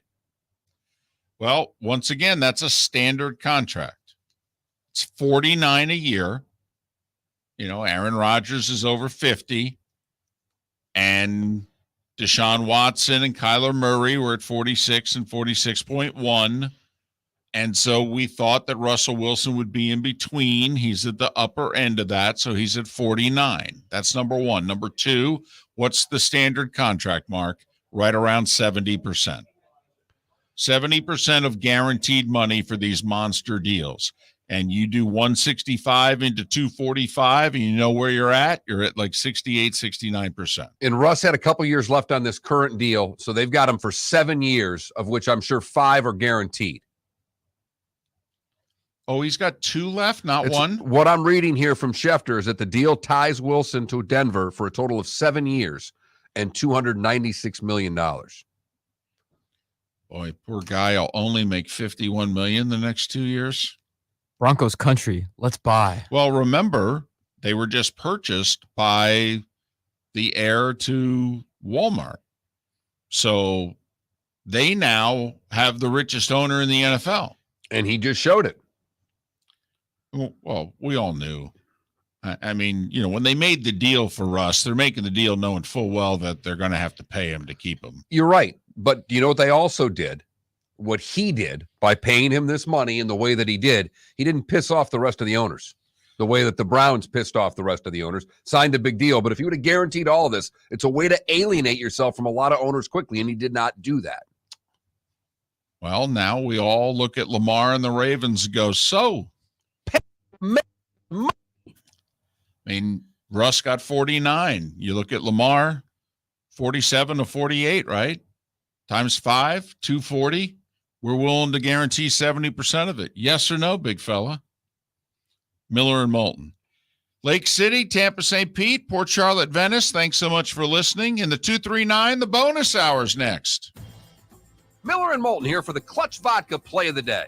Mark, remember Nick Charles, Fred Hickman, the CNN Play of the Day? Yeah, CNN did a nightly sports show. That was a while ago. Yes, it was. Just work with me. Everyone liked the pod, the Play of the Day. So how about we have the Clutch Vodka Play of the Day? Sounds good. Fun. Smooth. Like Clutch Vodka. Listen weekday mornings for the Clutch Vodka Play of the Day. That's Clutch with a K.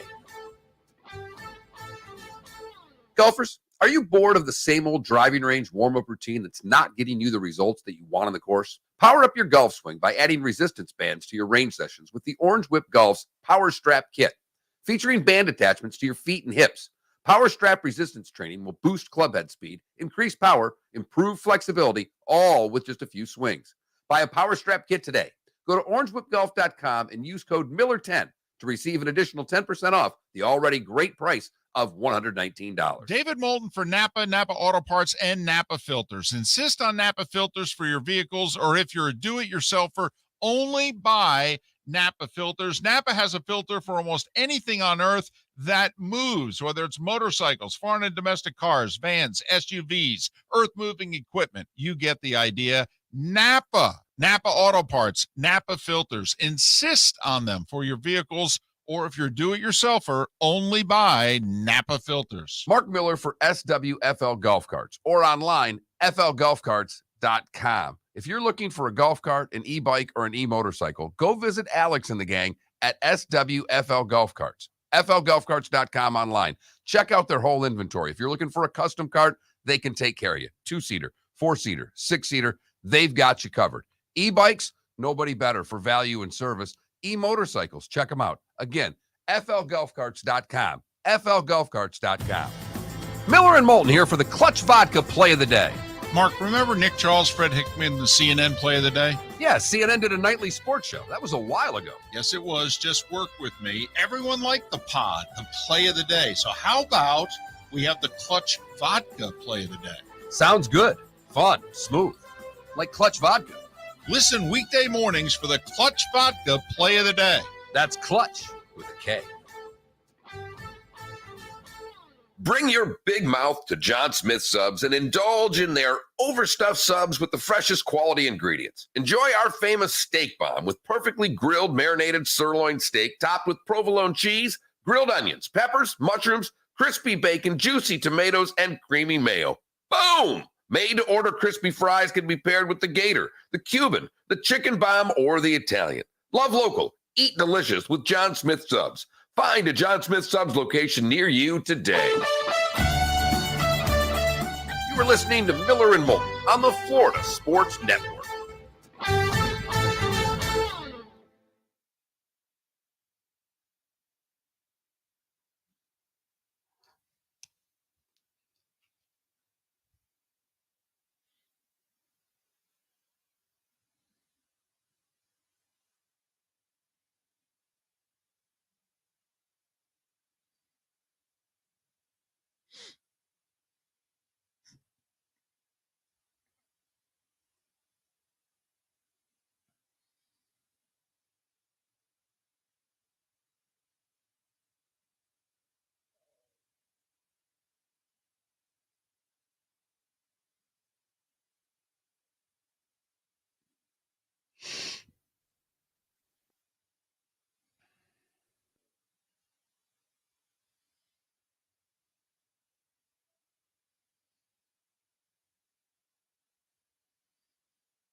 God, that's funny.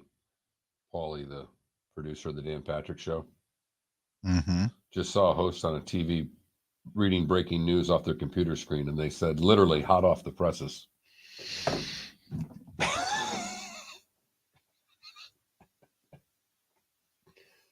Adam, that would seem to be a tough mix. Skittles and coffee.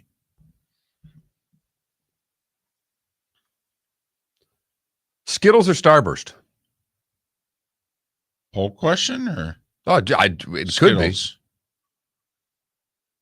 Skittles, you know why? You don't have to unwrap them. So you're probably not a fan of the Hershey Kiss. It's a lot of work for a relatively small piece of chocolate. Yeah, absolutely. Right. I mean, if it's a Reese's peanut butter cup or something.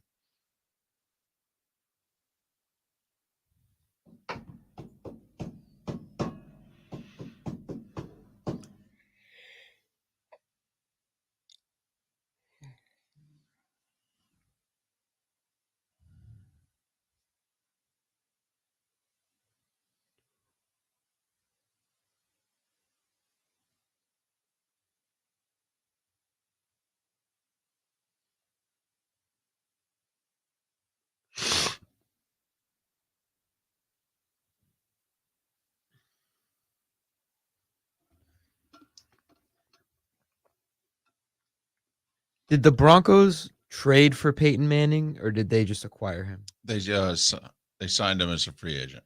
So did they pay him like crazy? Yeah, it came down to them and the Dolphins, and he chose Denver. Wait. Peyton Manning almost went to the Dolphins. Oh yeah, absolutely. Yep, that was when Ross kept finishing second for everything. He finished second for Harbaugh, who chose the Niners. Then he finished second for Peyton, who chose the Broncos. Oh my God. Didn't the Dolphins also draft someone over Drew Brees? Yeah, they drafted a corner. Wannstedt's reasoning was, and he wasn't wrong, at the time that 60% of the snaps, you had 3 wide receivers on the field.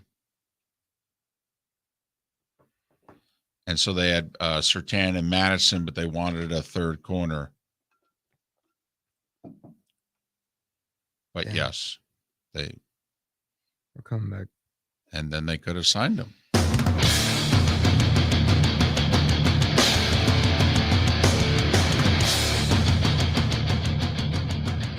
You are listening to Miller and Moulton, exclusively on the Florida Sports Network. And now here's Mark Miller and David Moulton. It is the bonus hour of Miller and Moulton on this Thursday, September 1st. The college football season gets underway in earnest beginning tonight. 5 days college football needs to get week 1 out of its system. It starts tonight, a little after dinner. Pitt, West Virginia, Penn State, Purdue, headlining a couple dozen games. It's a 5-day extravaganza of college football, and it begins tonight, and we are 7 days away from the Bills and the Rams kicking off the NFL season, and we are 11 days away from Russell Wilson's debut as a Denver Bronco, and he may be moving a little slowly on that field against Seattle, Mark, because of all the money he's got in his pockets. He got paid. 5-year extension for $245 million with 165 of that guaranteed, making sure that the Denver owner is liked by the rest of the owners in the league by not giving Russ a fully guaranteed contract, and Russ getting the most expensive contract in Denver Broncos history. So he makes $51 million the next 2 years. Then the $245 million deal kicks in, and basically at $49 a year, well, the thing's guaranteed for about 3 1/4, 3 1/3 years. So he'll count against their cap for at least the next 5 years. Will Wilson, 22, 3, 4, 5, and 6. He will count against their cap. They could, if they wanted to, move on from Russell Wilson after the 2026 season with a very manageable salary cap hit of like, $10 or so million. But think about what it does for Lamar, though. Because Lamar, if the Ravens say, listen, okay, fine, you're not going to sign what we're offering you, we'll do the franchise tag deal. Do you know what the franchise tag was for a quarterback this past spring? 30. It's actually 29.7. So let's just say, right, because most of these extensions are kicking in a couple of years. Right. Even though they're signing all these big ticket deals now, Right. most of them aren't taking effect for a year or two. I mean, Wilson's doesn't start till 2024. Kyler Murray's doesn't start till 2024. Mahomes hasn't started yet with his, even though it's not what it should be because he was grossly underpaid. Right. I mean, Josh Allen's, I think this is the final year of his rookie deal, and then his extension kicks in.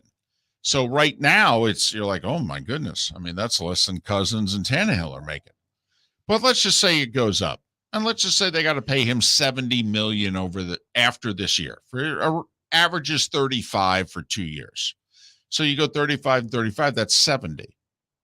And then you want to attach how many years after it if you're the Ravens. But if we're right and it's 70, well, then he's leaving $12 million a year on the table by not signing what the Ravens are likely offering him. Because now we have to assume it's between 46 and 49. Well, I know he came out. There was a report that he was offered $250. Lamar went to Twitter and said, "Where is it?" Right. I'd sign that sucker. So like, no, they didn't. So, split the difference there, 47-ish. Times 5, that's 235, in which they would likely guarantee, I don't know, 160, something like that.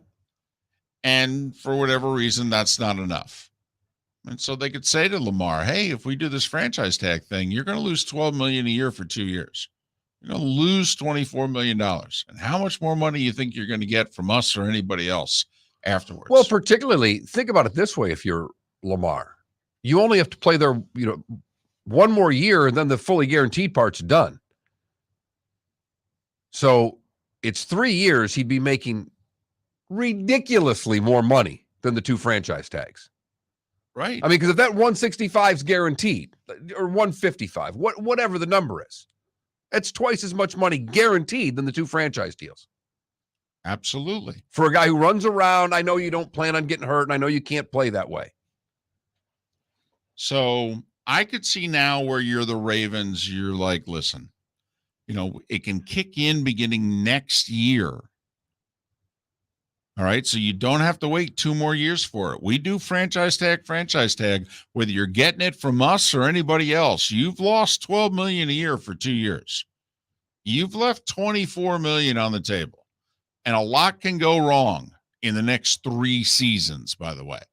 So your big money doesn't start kicking in really till 2025 if this is how you want to play it. Because you'll make Kirk Cousins, Ryan Tannehill money in 2023, 2024. And you obviously don't view yourself as them. The other side of it, and I would play it the same way if I'm the Ravens. The Ravens, as you've mentioned, this is the face of their franchise. This is the face of the city from a sports standpoint right now. You're going to play hardball with Lamar right now. It will affect how people think of the Ravens in Baltimore. Well, and you wonder, let's just go forward 10 days. They don't work it out a deal. Now, both sides here have been very well behaved. Nobody has said a bad word about the other at all.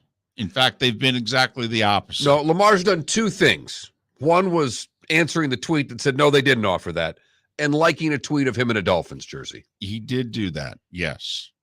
He did do that. Right. Which for all the Miami people that are excited that Bridgewater's their backup, they're salivating over the idea of Lamar being their quarterback. So if you're the Ravens, how tempted are you 10 days from now if you guys don't work this out? At this point, you got to start playing the game. All of a sudden, Schefter and Jason LaCanfora, who lives in Baltimore, all right, Ian Rappaport, in which all of a sudden, because like the Ravens, no one has said publicly that you've not heard any money associated with Lamar Jackson. We're speculating. We're doing business with what we think is where the ballpark's got to be based on what others are making.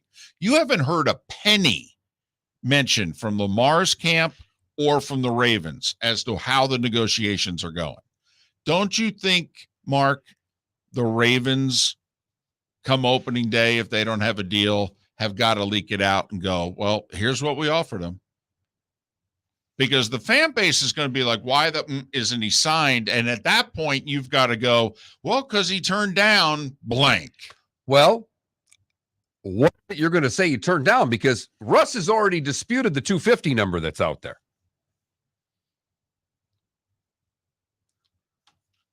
Well, whatever it is, maybe it's 240. Right. Maybe it's 230.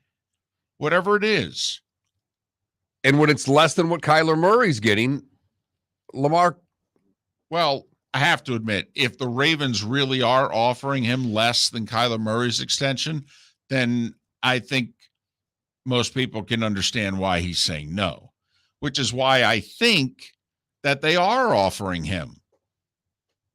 I mean, I don't think the Ravens are trying to lowball him. I think Lamar is saying Deshaun Watson got a fully guaranteed contract. I am every bit as good, if not better than him. I want an MVP. And I haven't gotten in any trouble at all. I haven't jaywalked in my life at Louisville or here.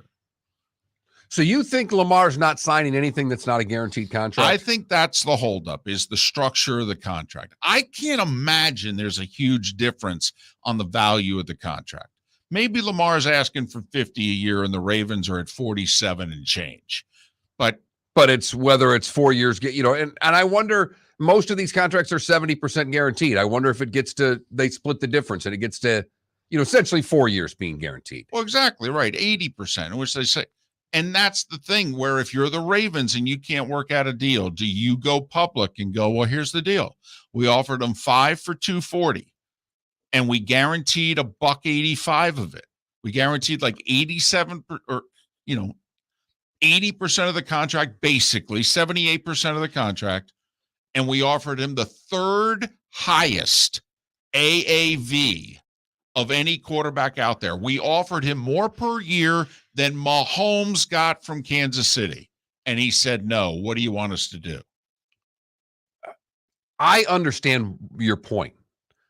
Let me just ask you this. This is very un-Ravens-like if they do this. Not just with Lamar, but they operate from a business standpoint way above board. They don't play games like this. They are not a franchise. They're not Jerry Jones and the Cowboys. Not at all. They're the polar opposite. Mm-hmm. So I don't think that this ever happens.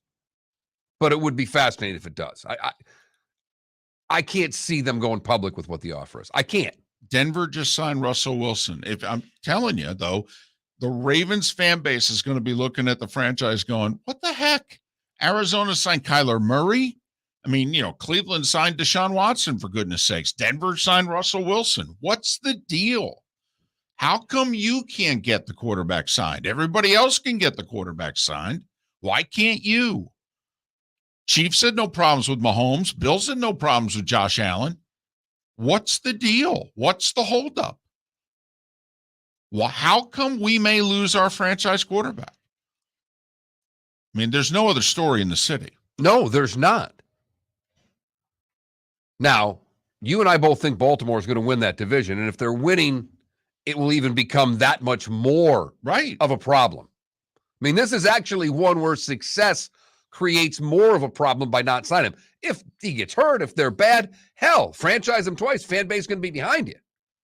But if they're staring a 12-5 season down, winning that division, it's going to be a lot tougher for the Ravens. Well, and also, if he's leading them to success, he may be like the guy, and usually we see this from defensive ends or offensive tackles who go, I ain't playing on the tag. I ain't playing for that. I mean, think about it. Think about how, quote unquote, underpaid he will be if next year's quarterback tag's around 35.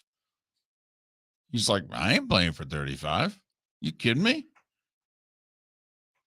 I mean, for goodness sakes, the guy in Cleveland's making $11 million more than me, fully guaranteed. Are you serious? Right. We don't even know if he can play anymore.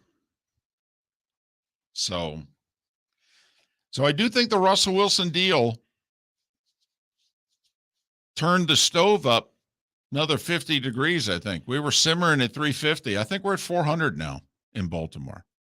At least 375, don't you think? Hey, anytime you go cooking oven references, I'm in whatever temperature you want to go, David. What are you cooking at 375? That's all I want to know. I mean, I have no idea what I'm talking about, but apparently that's what people do. What I really should have gone is time in the microwave. I think it's increased it by 10 more seconds. Mark Miller for SWFL Golf Carts or online, flgolfcarts.com. If you're looking for a golf cart, an e-bike, or an e-motorcycle, go visit Alex and the gang at SWFL Golf Carts. flgolfcarts.com online. Check out their whole inventory. If you're looking for a custom cart, they can take care of you. 2-seater, 4-seater, 6-seater, they've got you covered. E-bikes, nobody better for value and service. E-motorcycles, check them out. Again, flgolfcarts.com. flgolfcarts.com. Bring your big mouth to John Smith Subs and indulge in their overstuffed subs with the freshest quality ingredients. Enjoy our famous steak bomb with perfectly grilled marinated sirloin steak topped with provolone cheese, grilled onions, peppers, mushrooms, crispy bacon, juicy tomatoes, and creamy mayo. Boom! Made-to-order crispy fries can be paired with the Gator, the Cuban, the chicken bomb, or the Italian. Love local. Eat delicious with John Smith Subs. Find a John Smith Subs location near you today. Golfers, are you bored of the same old driving range warm-up routine that's not getting you the results that you want on the course? Power up your golf swing by adding resistance bands to your range sessions with the Orange Whip Golf's Power Strap Kit. Featuring band attachments to your feet and hips, Power Strap resistance training will boost club head speed, increase power, improve flexibility, all with just a few swings. Buy a Power Strap kit today. Go to orangewhipgolf.com and use code Miller10 to receive an additional 10% off the already great price of $119. David Moulton for Napa, Napa Auto Parts, and Napa Filters. Insist on Napa filters for your vehicles, or if you're a do-it-yourselfer, only buy Napa filters. Napa has a filter for almost anything on earth that moves, whether it's motorcycles, foreign and domestic cars, vans, SUVs, earth-moving equipment. You get the idea. Napa Auto Parts, Napa filters. Insist on them for your vehicles, or if you're do-it-yourselfer, only buy Napa filters. You are listening to Miller and Moulton on the Florida Sports Network.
So Twitch chat, I'm actually curious because if the narrative is that Tua can't throw, who can throw better, Tua or Lamar?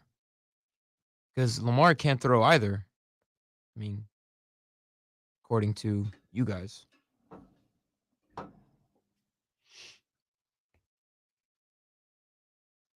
See the Beatles thing?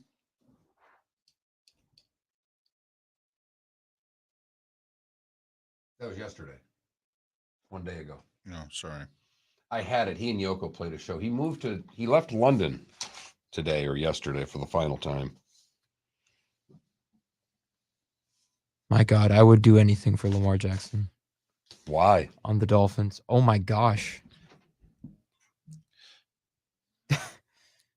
So you think Lamar Jackson in that system? It's interesting. A Mike McDaniel offense? With all the running involved? Yeah.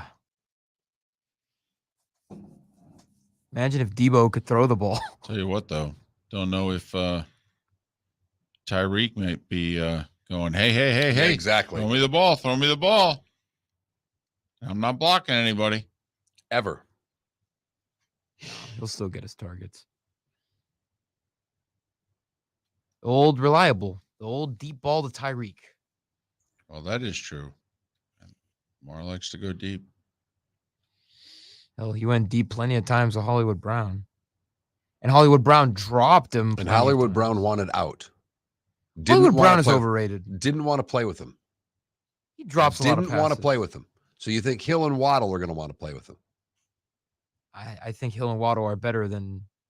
It's not what I asked. You're very good at that. I think they would, because they're better. And so they'd want an inaccurate quarterback. So Tua's more accurate. Yes. Throws a much better ball, and it ain't close. And I like Lamar. Tua's a more accurate quarterback. Yeah. Guy's completing 70% of his passes. That's true. That is true.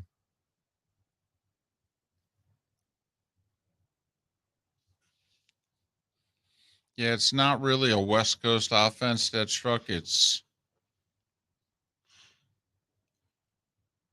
There's more running involved.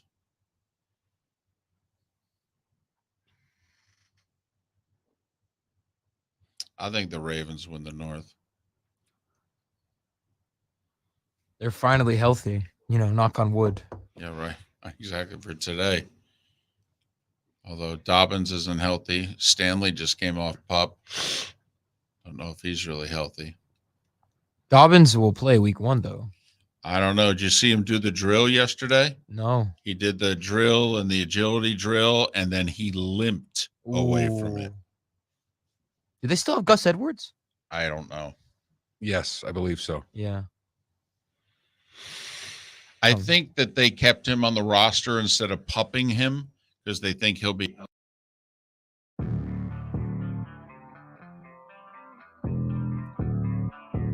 Thanks for listening. And now, more of Miller and Moulton on the Florida Sports Network. 21 minutes past the hour, the bonus hour of Miller and Moulton on this 1st of September. Thanks for being with us, Florida Sports Network, floridasportsnetwork.com. Our poll question, which college football game tonight interests you more? Better chance of an upset, at least by point spread, is Purdue, 3.5? Dog at home against Penn State? Does that sound right? That is correct, David. And Pitt's 7.5? 7.5. Against West Virginia. Backyard brawl taking place for the first time in 11 years. How about that? Man, am I going to be racing my daughter out of soccer practice tonight. This 7 o'clock soccer practice is really throwing a wrench into my football, David. So is this a regular Thursday night thing? So you guys will be racing. Practice time. So you'll be racing home every week for Thursday night football also. Yeah, but that kicks at like 8:15. Yeah, I'll be fine. Okay. All right. I won't be getting a lot of pregame, and that'll be okay. So first week it's NBC. Like a week tonight, Bills Rams. That's Mike Tirico and Chris Collinsworth. And then every Thursday game thereafter, with the exception of the trio on Thanksgiving. But the Thursday games after that are Al Michaels and Kirk Herbstreit on Amazon. Our poll question today is, what game are you more excited about tonight, Purdue and Penn State or Pitt and West Virginia? Right now, it's the backyard brawl with about 58% of the vote. You can go to that, Mark Miller, the David Moulton, or Florida Sports Network on Twitter or floridasportsnetwork.com to vote on the poll question. Big meeting tomorrow. College football could change radically. I mean, technically, it's not the offseason anymore, but think about if the college presidents decide to take the playoff from 4 to 12, and if they vote unanimously, apparently this playoff could start as soon as 2024. I'll tell you what, the sports world is delivering. I mean, it's just story. I mean, we've been doing this 15 years, off and on, mostly on, though. And I don't think the sports world has ever produced more meaty substance than it is seemingly doing here in the 2020s. That's no cap there, David.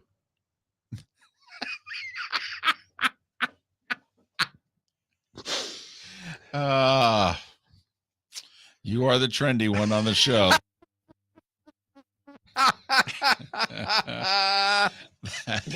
Couldn't help, but I was waiting for a time to bring it in today. Touche.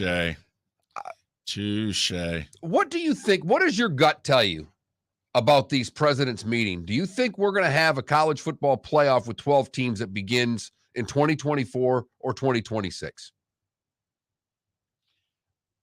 I think they're going to push really hard for 2024 because they want the money sooner. I mean, don't kid yourself. You know, these academic giants. I mean, why are they talking about expansion and why are they talking about realignment?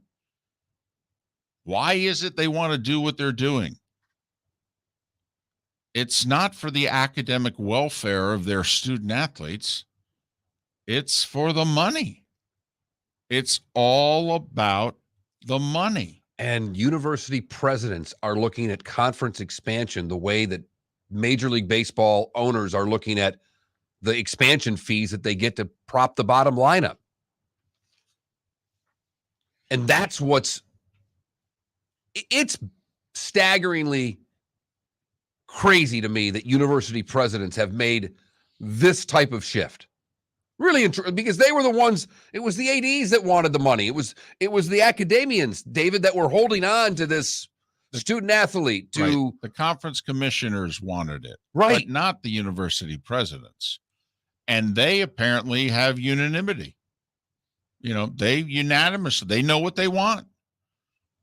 Whereas the conference commissioners can't agree. So it's being reported that the playoff expansion's a done deal. It's just a matter of it's 12 or 16. They think it's going to be 12. Oh, okay. But apparently that's a done deal. I mean, what are the conference commissioners really going to say to the presidents? No, we don't like that idea. I mean, no, it's just a matter of now logistically working out how they're going to get it done. I mean, every conference commissioner's got to be in favor of expanding it, right? Of course. I mean, it's a chance to get their team in. And if all of the conferences jump in line, I do see a way. I mean, this is a way for all of the you got to think that there's got to be, if all the conferences are behind this, are we dealing with everybody going to get a shot at the big table? No, I don't think so. I mean, let me ask a question. When you mean a shot at the big table, meaning the group of 5 will have a spot left open for them? Yes, that I believe will be the case. But I don't think that all 10. No. So, yes, I do think that a group of 5 will be in. I do. I think there'll be conditions on it, though. Like, I think they'll have to meet a certain ranking. Certain ranking or certain record? No, I think it'll be more ranking. Either that or it'll just be the highest ranked group of 5 team will be guaranteed a spot in the playoffs as long as that ranking is within the top blank. And I think that will be 15. And think about that logically. If a group of 5 team puts a donut up there anymore, they're going to get to that top 15. Yeah, the question really is if they put a 1 up there. Well, the best group of 5 team, if they're 12-1 after winning their conference championship, will that be good enough to get a spot in the playoff? And they, I think, will be negotiating against Notre Dame.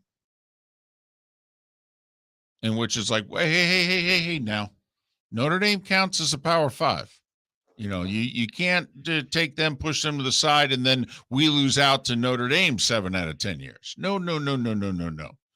Notre Dame's in with you guys. And that is how they're considered. They are considered a Power 5, an independent, but a Power 5. And then the next part of this is logistically, how are they going to do this? When are the games going to be played? Because if it's 12, there are 2 rounds in which there are going to be 4 games. See, here's the problem that I see. I think the college season's going to become longer because you're going to be asking television to pay an awful lot of money. Well, television's going to want an audience. And December's not the best time to get an audience. The holidays. People are busy. They're distracted. They're traveling. And so if I was running a network, I would say, I'll give you one of the rounds in December. The week after conference championship weekend, that first weekend in December, the next week, Army-Navy, we've already shown that game draws a number. That draws between a 4 and a 5 rating every year. Now, we know it's a special game. It's unique. It's also now a one-off, and we're going to put games up against it. But it's been shown that it's 2 weeks away from Christmas. People will sit down and plan to watch college football. But then we got the weekend before Christmas and we got the weekend that is Christmas or right around it. No. You want to play the New Mexico Bowls? That's fine. So I'll give you that one weekend in December. But you can't play 4 games in a day without overlapping games.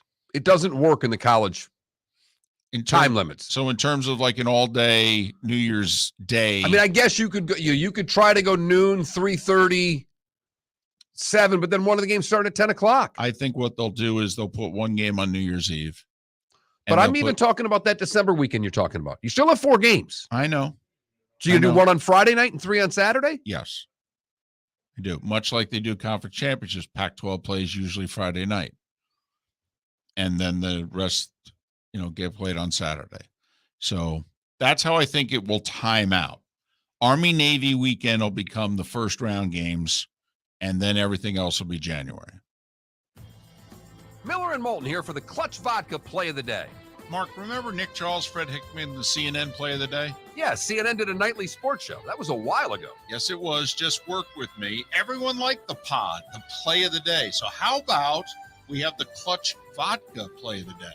Sounds good. Fun. Smooth. Like Clutch Vodka. Listen weekday mornings for the Clutch Vodka Play of the Day. That's Clutch with a K. David Moulton for Napa, Napa Auto Parts, and Napa Filters. Insist on Napa Filters for your vehicles, or if you're a do-it-yourselfer, only buy Napa Filters. Napa has a filter for almost anything on earth that moves, whether it's motorcycles, foreign and domestic cars, vans, SUVs, earth-moving equipment. You get the idea. Napa Auto Parts, Napa Filters. Insist on them for your vehicles, or if you're a do-it-yourselfer, only buy Napa Filters. Golfers, are you bored of the same old driving range warm-up routine that's not getting you the results that you want on the course? Power up your golf swing by adding resistance bands to your range sessions with the Orange Whip Golf's Power Strap Kit. Featuring band attachments to your feet and hips, Power Strap resistance training will boost club head speed, increase power, improve flexibility, all with just a few swings. Buy a Power Strap Kit today. Go to orangewhipgolf.com and use code Miller10 to receive an additional 10% off the already great price of $119. Mark Miller for SWFL Golf Carts, or online, flgolfcarts.com. If you're looking for a golf cart, an e-bike, or an e-motorcycle, go visit Alex and the gang at SWFL Golf Carts. flgolfcarts.com online. Check out their whole inventory. If you're looking for a custom cart, they can take care of you. 2-seater, 4-seater, 6-seater, they've got you covered. E-bikes, nobody better for value and service. E-motorcycles, check them out. Again, flgolfcarts.com. flgolfcarts.com. You were listening to Miller and Moulton on the Florida Sports Network.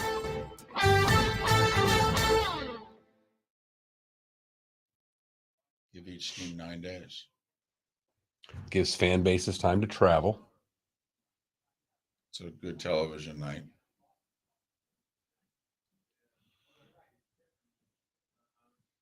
They'll never do it. I would have the college football championship in Atlanta every year. It'll never happen because there's too much money moving it around. But in terms of it's a college football city, it's easy to get to for everybody. I don't give a shit what fan. You're an Oregon fan base. You can fly direct to Atlanta. Yep. God, Jacksonville's a pain. Holy shit. Doing flights. Golly, it's Yeah, I told you. It sucks. And I knew it was bad, but it's worse. It's worse than I even thought.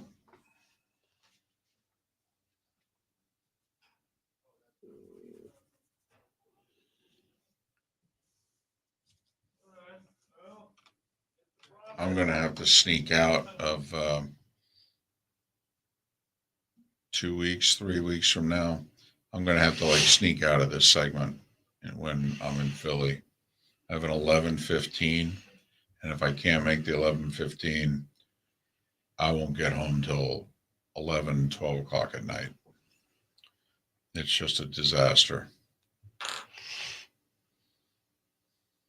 That's fine.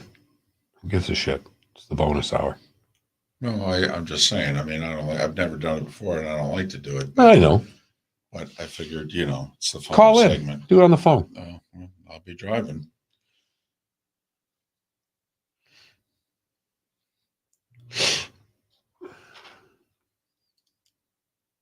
I could be on the phone. That'd be funny.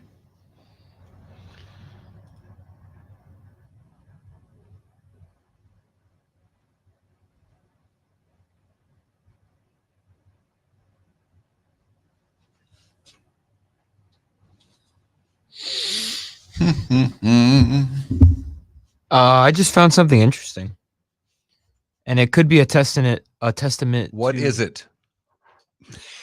Instead of explaining everything, But it's a I found testament to something- the NCAA TV wars. I go on the ESPN app, I look up the top college football matchups tonight, and guess what's not there? Purdue, Penn State, Yeah, you know why? because it's on Fox. Thank you. That's pretty interesting. I had to search up Purdue in order to see it.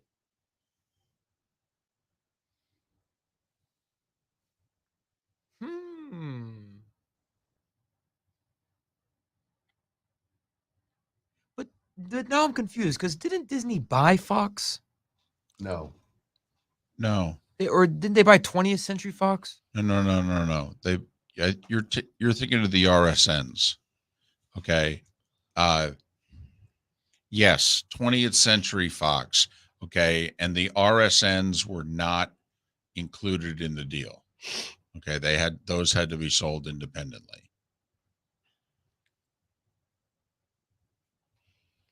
Gotcha. It is still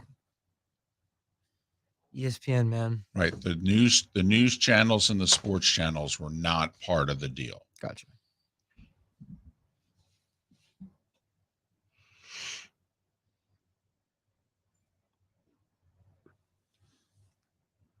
That's how they were able to get the rights to like The Simpsons and stuff like that.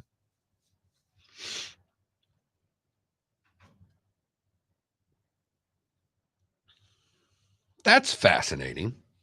Think about it though. Who schedules a game this hard? Yeah. But no, I mean, but it's the big games, meaning it's derailed the other team. You know what I mean? Of all the, Right. The Florida States of the world.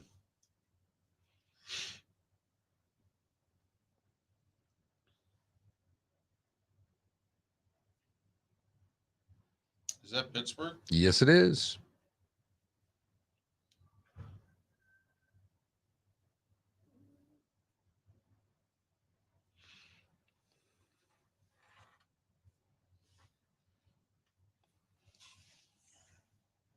Come back.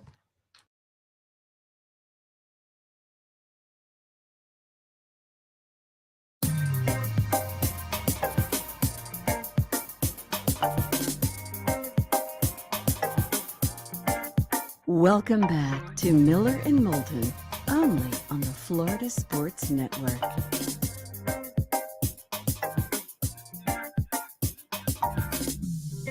Home stretch of Miller and Moulton on this first day of September. Thanks so much for being with us. Florida Sports Network, floridasportsnetwork.com. Which college football game interests you more tonight? Backyard Brawl, Pitt, West Virginia, or Purdue hosting Penn State? We already had one Big Ten upset to start the year last week. Do we get a second? Well, I think Purdue is a live dog with the 3.5 tonight. By the way, that game did like 4.5 million people, which was a big number. For week 0, I mean, that number was significantly higher than anything that has aired week 0 in the last couple of years. Entertaining football game. But also, I think it shows that, people were ready. I was with someone over the weekend. It was at the soccer game or something like that, that just a random parent talking to that gave me the old, the I hate Gary Danielson comment. Because he was an Alabama fan. I hate Danielson. I'm like, well, obviously, because he hates Alabama, right? Right. I just said, I know Gary. I've met Joe Buck a couple times. Do you know the only thing that those guys care about? Do you know the only thing they care about? Well, as long as this team wins. No. The only thing they care about is that when the fourth quarter starts, that it's a game. That's all they want. It's all any broadcaster wants is a game in the fourth quarter. And they got a game throughout Nebraska Northwestern, and I'll be damned, it got a rating. Funny how that works. Got a lot of stuff to get to. You mind? I got pages today, David. That's true. All right. Pages. Let's do It's this. time for someone to take back this segment, if for no other reason than to stop David from talking about Meghan and Harry. Here's Mark Miller with Today Was the Day When. We start in 1752. The Liberty Bell arrives in Philadelphia. 1878. The first female telephone operator starts work. Emma Nutt for the Edwin Holmes Telephone Dispatch Company in Boston. 1897, the Boston subway opens, the first underground rapid transit system in North America. This one's for the two of us, David. 1906, Philadelphia beats the Red Sox 4-1 in 24 innings. It's the longest game in American League history, as both starters go the distance. Come on. 24. Jack Combs for the Philadelphia A's and Joe Harris for the Red Sox go 24. Harris had a rough 24th in which he gave up 3. Slacker. Today in 1939, Telegraph journalist Claire Hollingsworth becomes the first to report the outbreak of World War II as Germany invades Poland in what was the scoop of the century. I'd say that qualifies. 83 years ago. 46, Patty Berg wins the inaugural U.S. Women's Open, the one and only played in a match play format. Today in 54, Bear Bryant opens the 10-day minicap in Junction, Texas. The Junction Boys. There you go.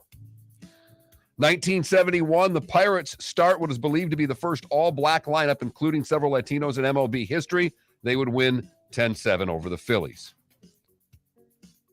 Today in 72, Bobby Fischer beats Boris Spassky to become the first American to win the Grandmaster chess title.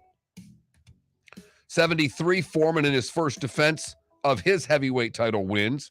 75, Gunsmoke goes off the air, and Tom Seaver, beating the Pirates 3-0, becomes the first to reach 200 strikeouts for an 8th straight season. They should probably trade him. Well, just give him a year. Tracy Austin today in 77 at 14 years, 8 months, and 20 days becomes the youngest female to play in a match in the U.S. Open, and she would win. 1979, U2 releases their first record. It was an EP titled U2-3. Today in 84, Jerry Rice for Mississippi Valley State catches 17 passes for 294 yards and 5 TDs to break his own Division I AA record. Also in 84, What's Love Got to Do With It by Tina Turner hits number 1. Kind of a big deal. 85, Bill Elliott gets his $1 million bonus for winning 3 of the 4 crown jewel races on the NASCAR. He won the Daytona, the Winston, and the Southern 500s. And that's when Awesome Bill from Dawsonville was born. 87, Michael Chang becomes the youngest to win a match at the Open, did so at the age of 15. 89, Roger and Me by Michael Moore premieres. Today in 94, Yvonne Lendl forced to retire mid-match in the Open. An 8-time winner walked out at 2 sets to love and 1 game to love in the second round. Rock and Roll Hall of Fame opened today in 95 in Cleveland. The Ravens made their debut in Baltimore today with Vinny Testaverde beating the Raiders 17-14. Lemieux became the owner of the Pens today in 99. It was a glorious day today in 2007. Oh, I was wondering if you were going to have it. Evangelical Christian grad, right? Yeah. Corey Lynch blocks the field goal. And App State would beat Michigan 34-32. Like a 31-point underdog. It was also the very first sporting event on the Big Ten Network.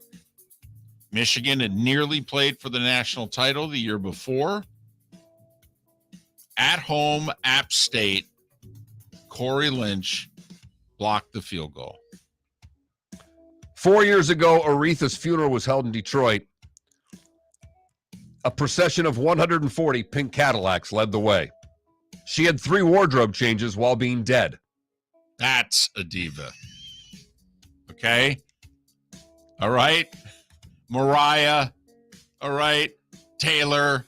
You want to know what a diva is? That's a diva. You're damn right. Even Whitney Houston's funeral, and she had 2 of them. Nothing. One of one. Yeah, absolutely. RESPECT. Got that right. Those born today that are no longer with us, Rocky Marciano, Conway Twitty, and Bam Bam Bigelow. Those that are still living, celebrating birthdays today. Al Geiberger, the first sub 60 PGA Tour round back in 77. He's 85 today. The very funny Lily Tomlin is 83 today. Barry Gibb is 76. Dr. Phil and Philip Fulmer are both 72 years old today. Kenny Mayne is 63. Tim Hardaway is 56. Zach Thomas is 49. Jason Taylor, 48. Clinton Portis is 41. And Zendaya is 26. And that, David, is today was a day when. I hope I didn't miss anything because I've not had 3 pages of this since we started doing it. That's a lot of birthdays. I skipped some. I edited that, for crying out loud. Busy today. No need to get hostile about it. Okay. No bubble news. Don't worry.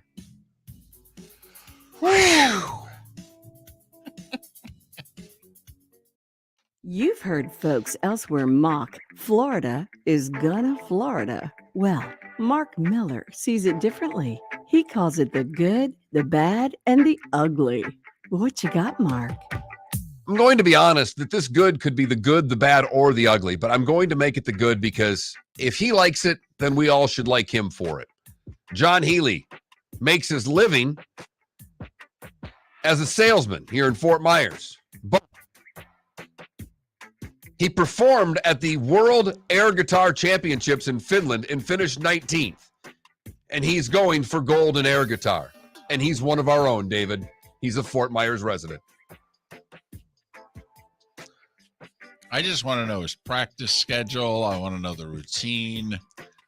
If you want to catch the routine, they have it at NBC-2.com on their front page. So you can see that if you want to get through the whole act. Wow.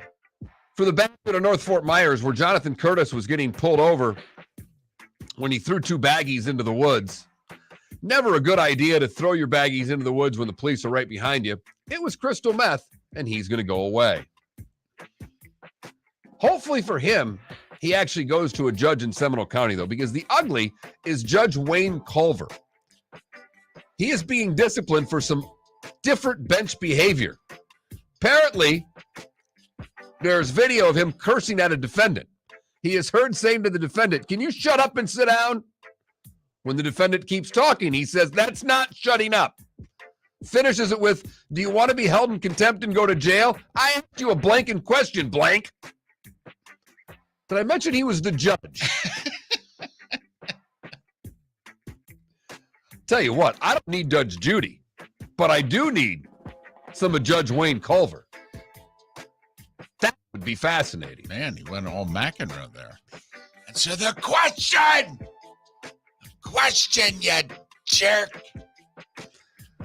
That is the good, the bad, and the ugly on today, the 1st of September, 2022. Believe it or not, there's Major League Baseball going on. Okay. Come on now. We're in September, baby. Home stretch. 30 games or less. Dodgers and Mets wrap up their 3-game series at Citi Field. That's a 4:00. There's only 8 games today. It's a getaway day. Half of them are in the afternoon. And Dodgers, Mets, Orioles, Guardians, probably the 2 best series. I think they're the only 2 involving winning teams. So there you have it. Braves also in action tonight. They'll know the Mets result before they play. So either a chance to pick up a game or needing a win to stay where they are. All right. 7 o'clock. Oklahoma State hosting Central Michigan. The Cowboys are a 22-point favorite. I'm going to take the chips and the points in this one. Oklahoma State lost their D coordinator. I don't think they'll be as good defensively. I think Central can put up enough points on the board. 3+ touchdowns. I'll take the chips, David. All right. Pitt and West Virginia. Pittsburgh's a 7.5-point favorite in that one. Love that the Pitt quarterback said F West Virginia in the pep rally. We'll see how that works out. Tennessee's a 35.5-point favorite against Ball State. Wake Forest is a 33.5-point favorite against VMI. Missouri, 20 over La Tech. Penn State, 3.5 over Purdue. The Gophers are playing tonight. They're a 36-point favorite over New Mexico State. And if you're going to chase late night, Arizona State and Northern Arizona, San Jose State and Portland State, and Fresno State and Cal Poly all have lines on them. UCF in action tonight, hosting South Carolina State. FIU in action tonight, hosting Bryant in state. Those games available via streaming. Yeah, UCF's a ESPN Plus game, I believe. And the FIU game's an ESPN3 game, which I didn't even realize was still around. I didn't know that thing still existed. I know. So I like Pitt tonight in the Backyard Brawl. I like him, and I like him to cover. I'd lay the 7.5. I got a funny feeling we get an upset in West Lafayette. I'm with you. I just wonder, like I've said all along, Purdue runs a ton of plays, and that's something you've kind of turned me on to in the last 2 years. This early in the year, if Purdue can get the play count up high, how's Penn State's D going to be late in that game? That would be tired. That would be tired.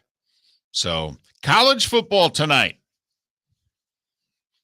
The first of 5 straight nights. There.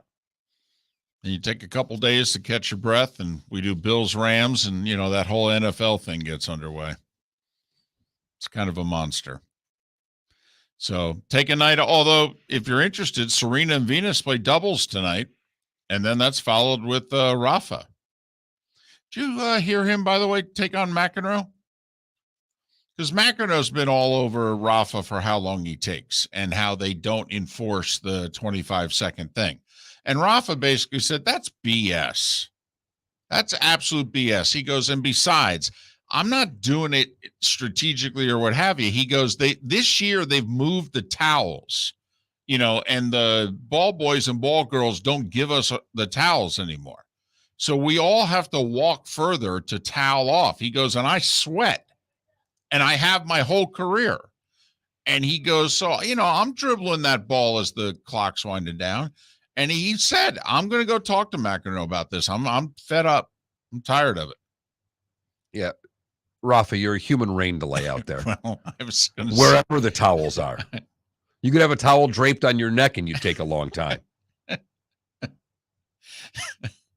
So anyway, just a little subplot to it. So I'll be curious if, in fact, Rafa found McEnroe in between his first and second round matches, and whether or not McEnroe actually talks about it tonight, because there's not much that he doesn't talk about. Might be worth turning it on. Yeah. Just for a few minutes. What the heck? I mean, these college football games take a while. Yes, they do. In fact, any of the 8 o'clock games finish before 11:30. Oh, no, absolutely not. So I'm looking forward to my nap today, David, so I can watch college football tonight. Is that an indictment of them or us? Us. And you know what? 4 o'clock's pretty early, no matter how you slice it. So, but it is still a little bit of an indictment on us. A reminder, our poll question today was Penn State, Purdue, or Pitt, West Virginia. You can still vote on it, what game you're more interested in. Pitt, West Virginia getting the winner. We'll try to do better with the poll question tomorrow, I promise. By the way, Football Friday tomorrow. Lee Sterling on for the first time this year to make his picks. We will then follow by making our Super 7 picks. Pat Kerwin joins us, and he has broken down cut day. You'll be fascinated by the numbers. Undrafted free agents that made it. How many draft picks make it? All right. Pat has broken it down. It's actually pretty interesting. And Chris Landry joins us tomorrow. That'll get us ready for all the college football games this weekend. Hope you enjoyed the show today. Football Friday tomorrow. Thanks for listening to Miller and Moulton on the Florida Sports Network. Miller and Moulton here for the Clutch Vodka Play of the Day.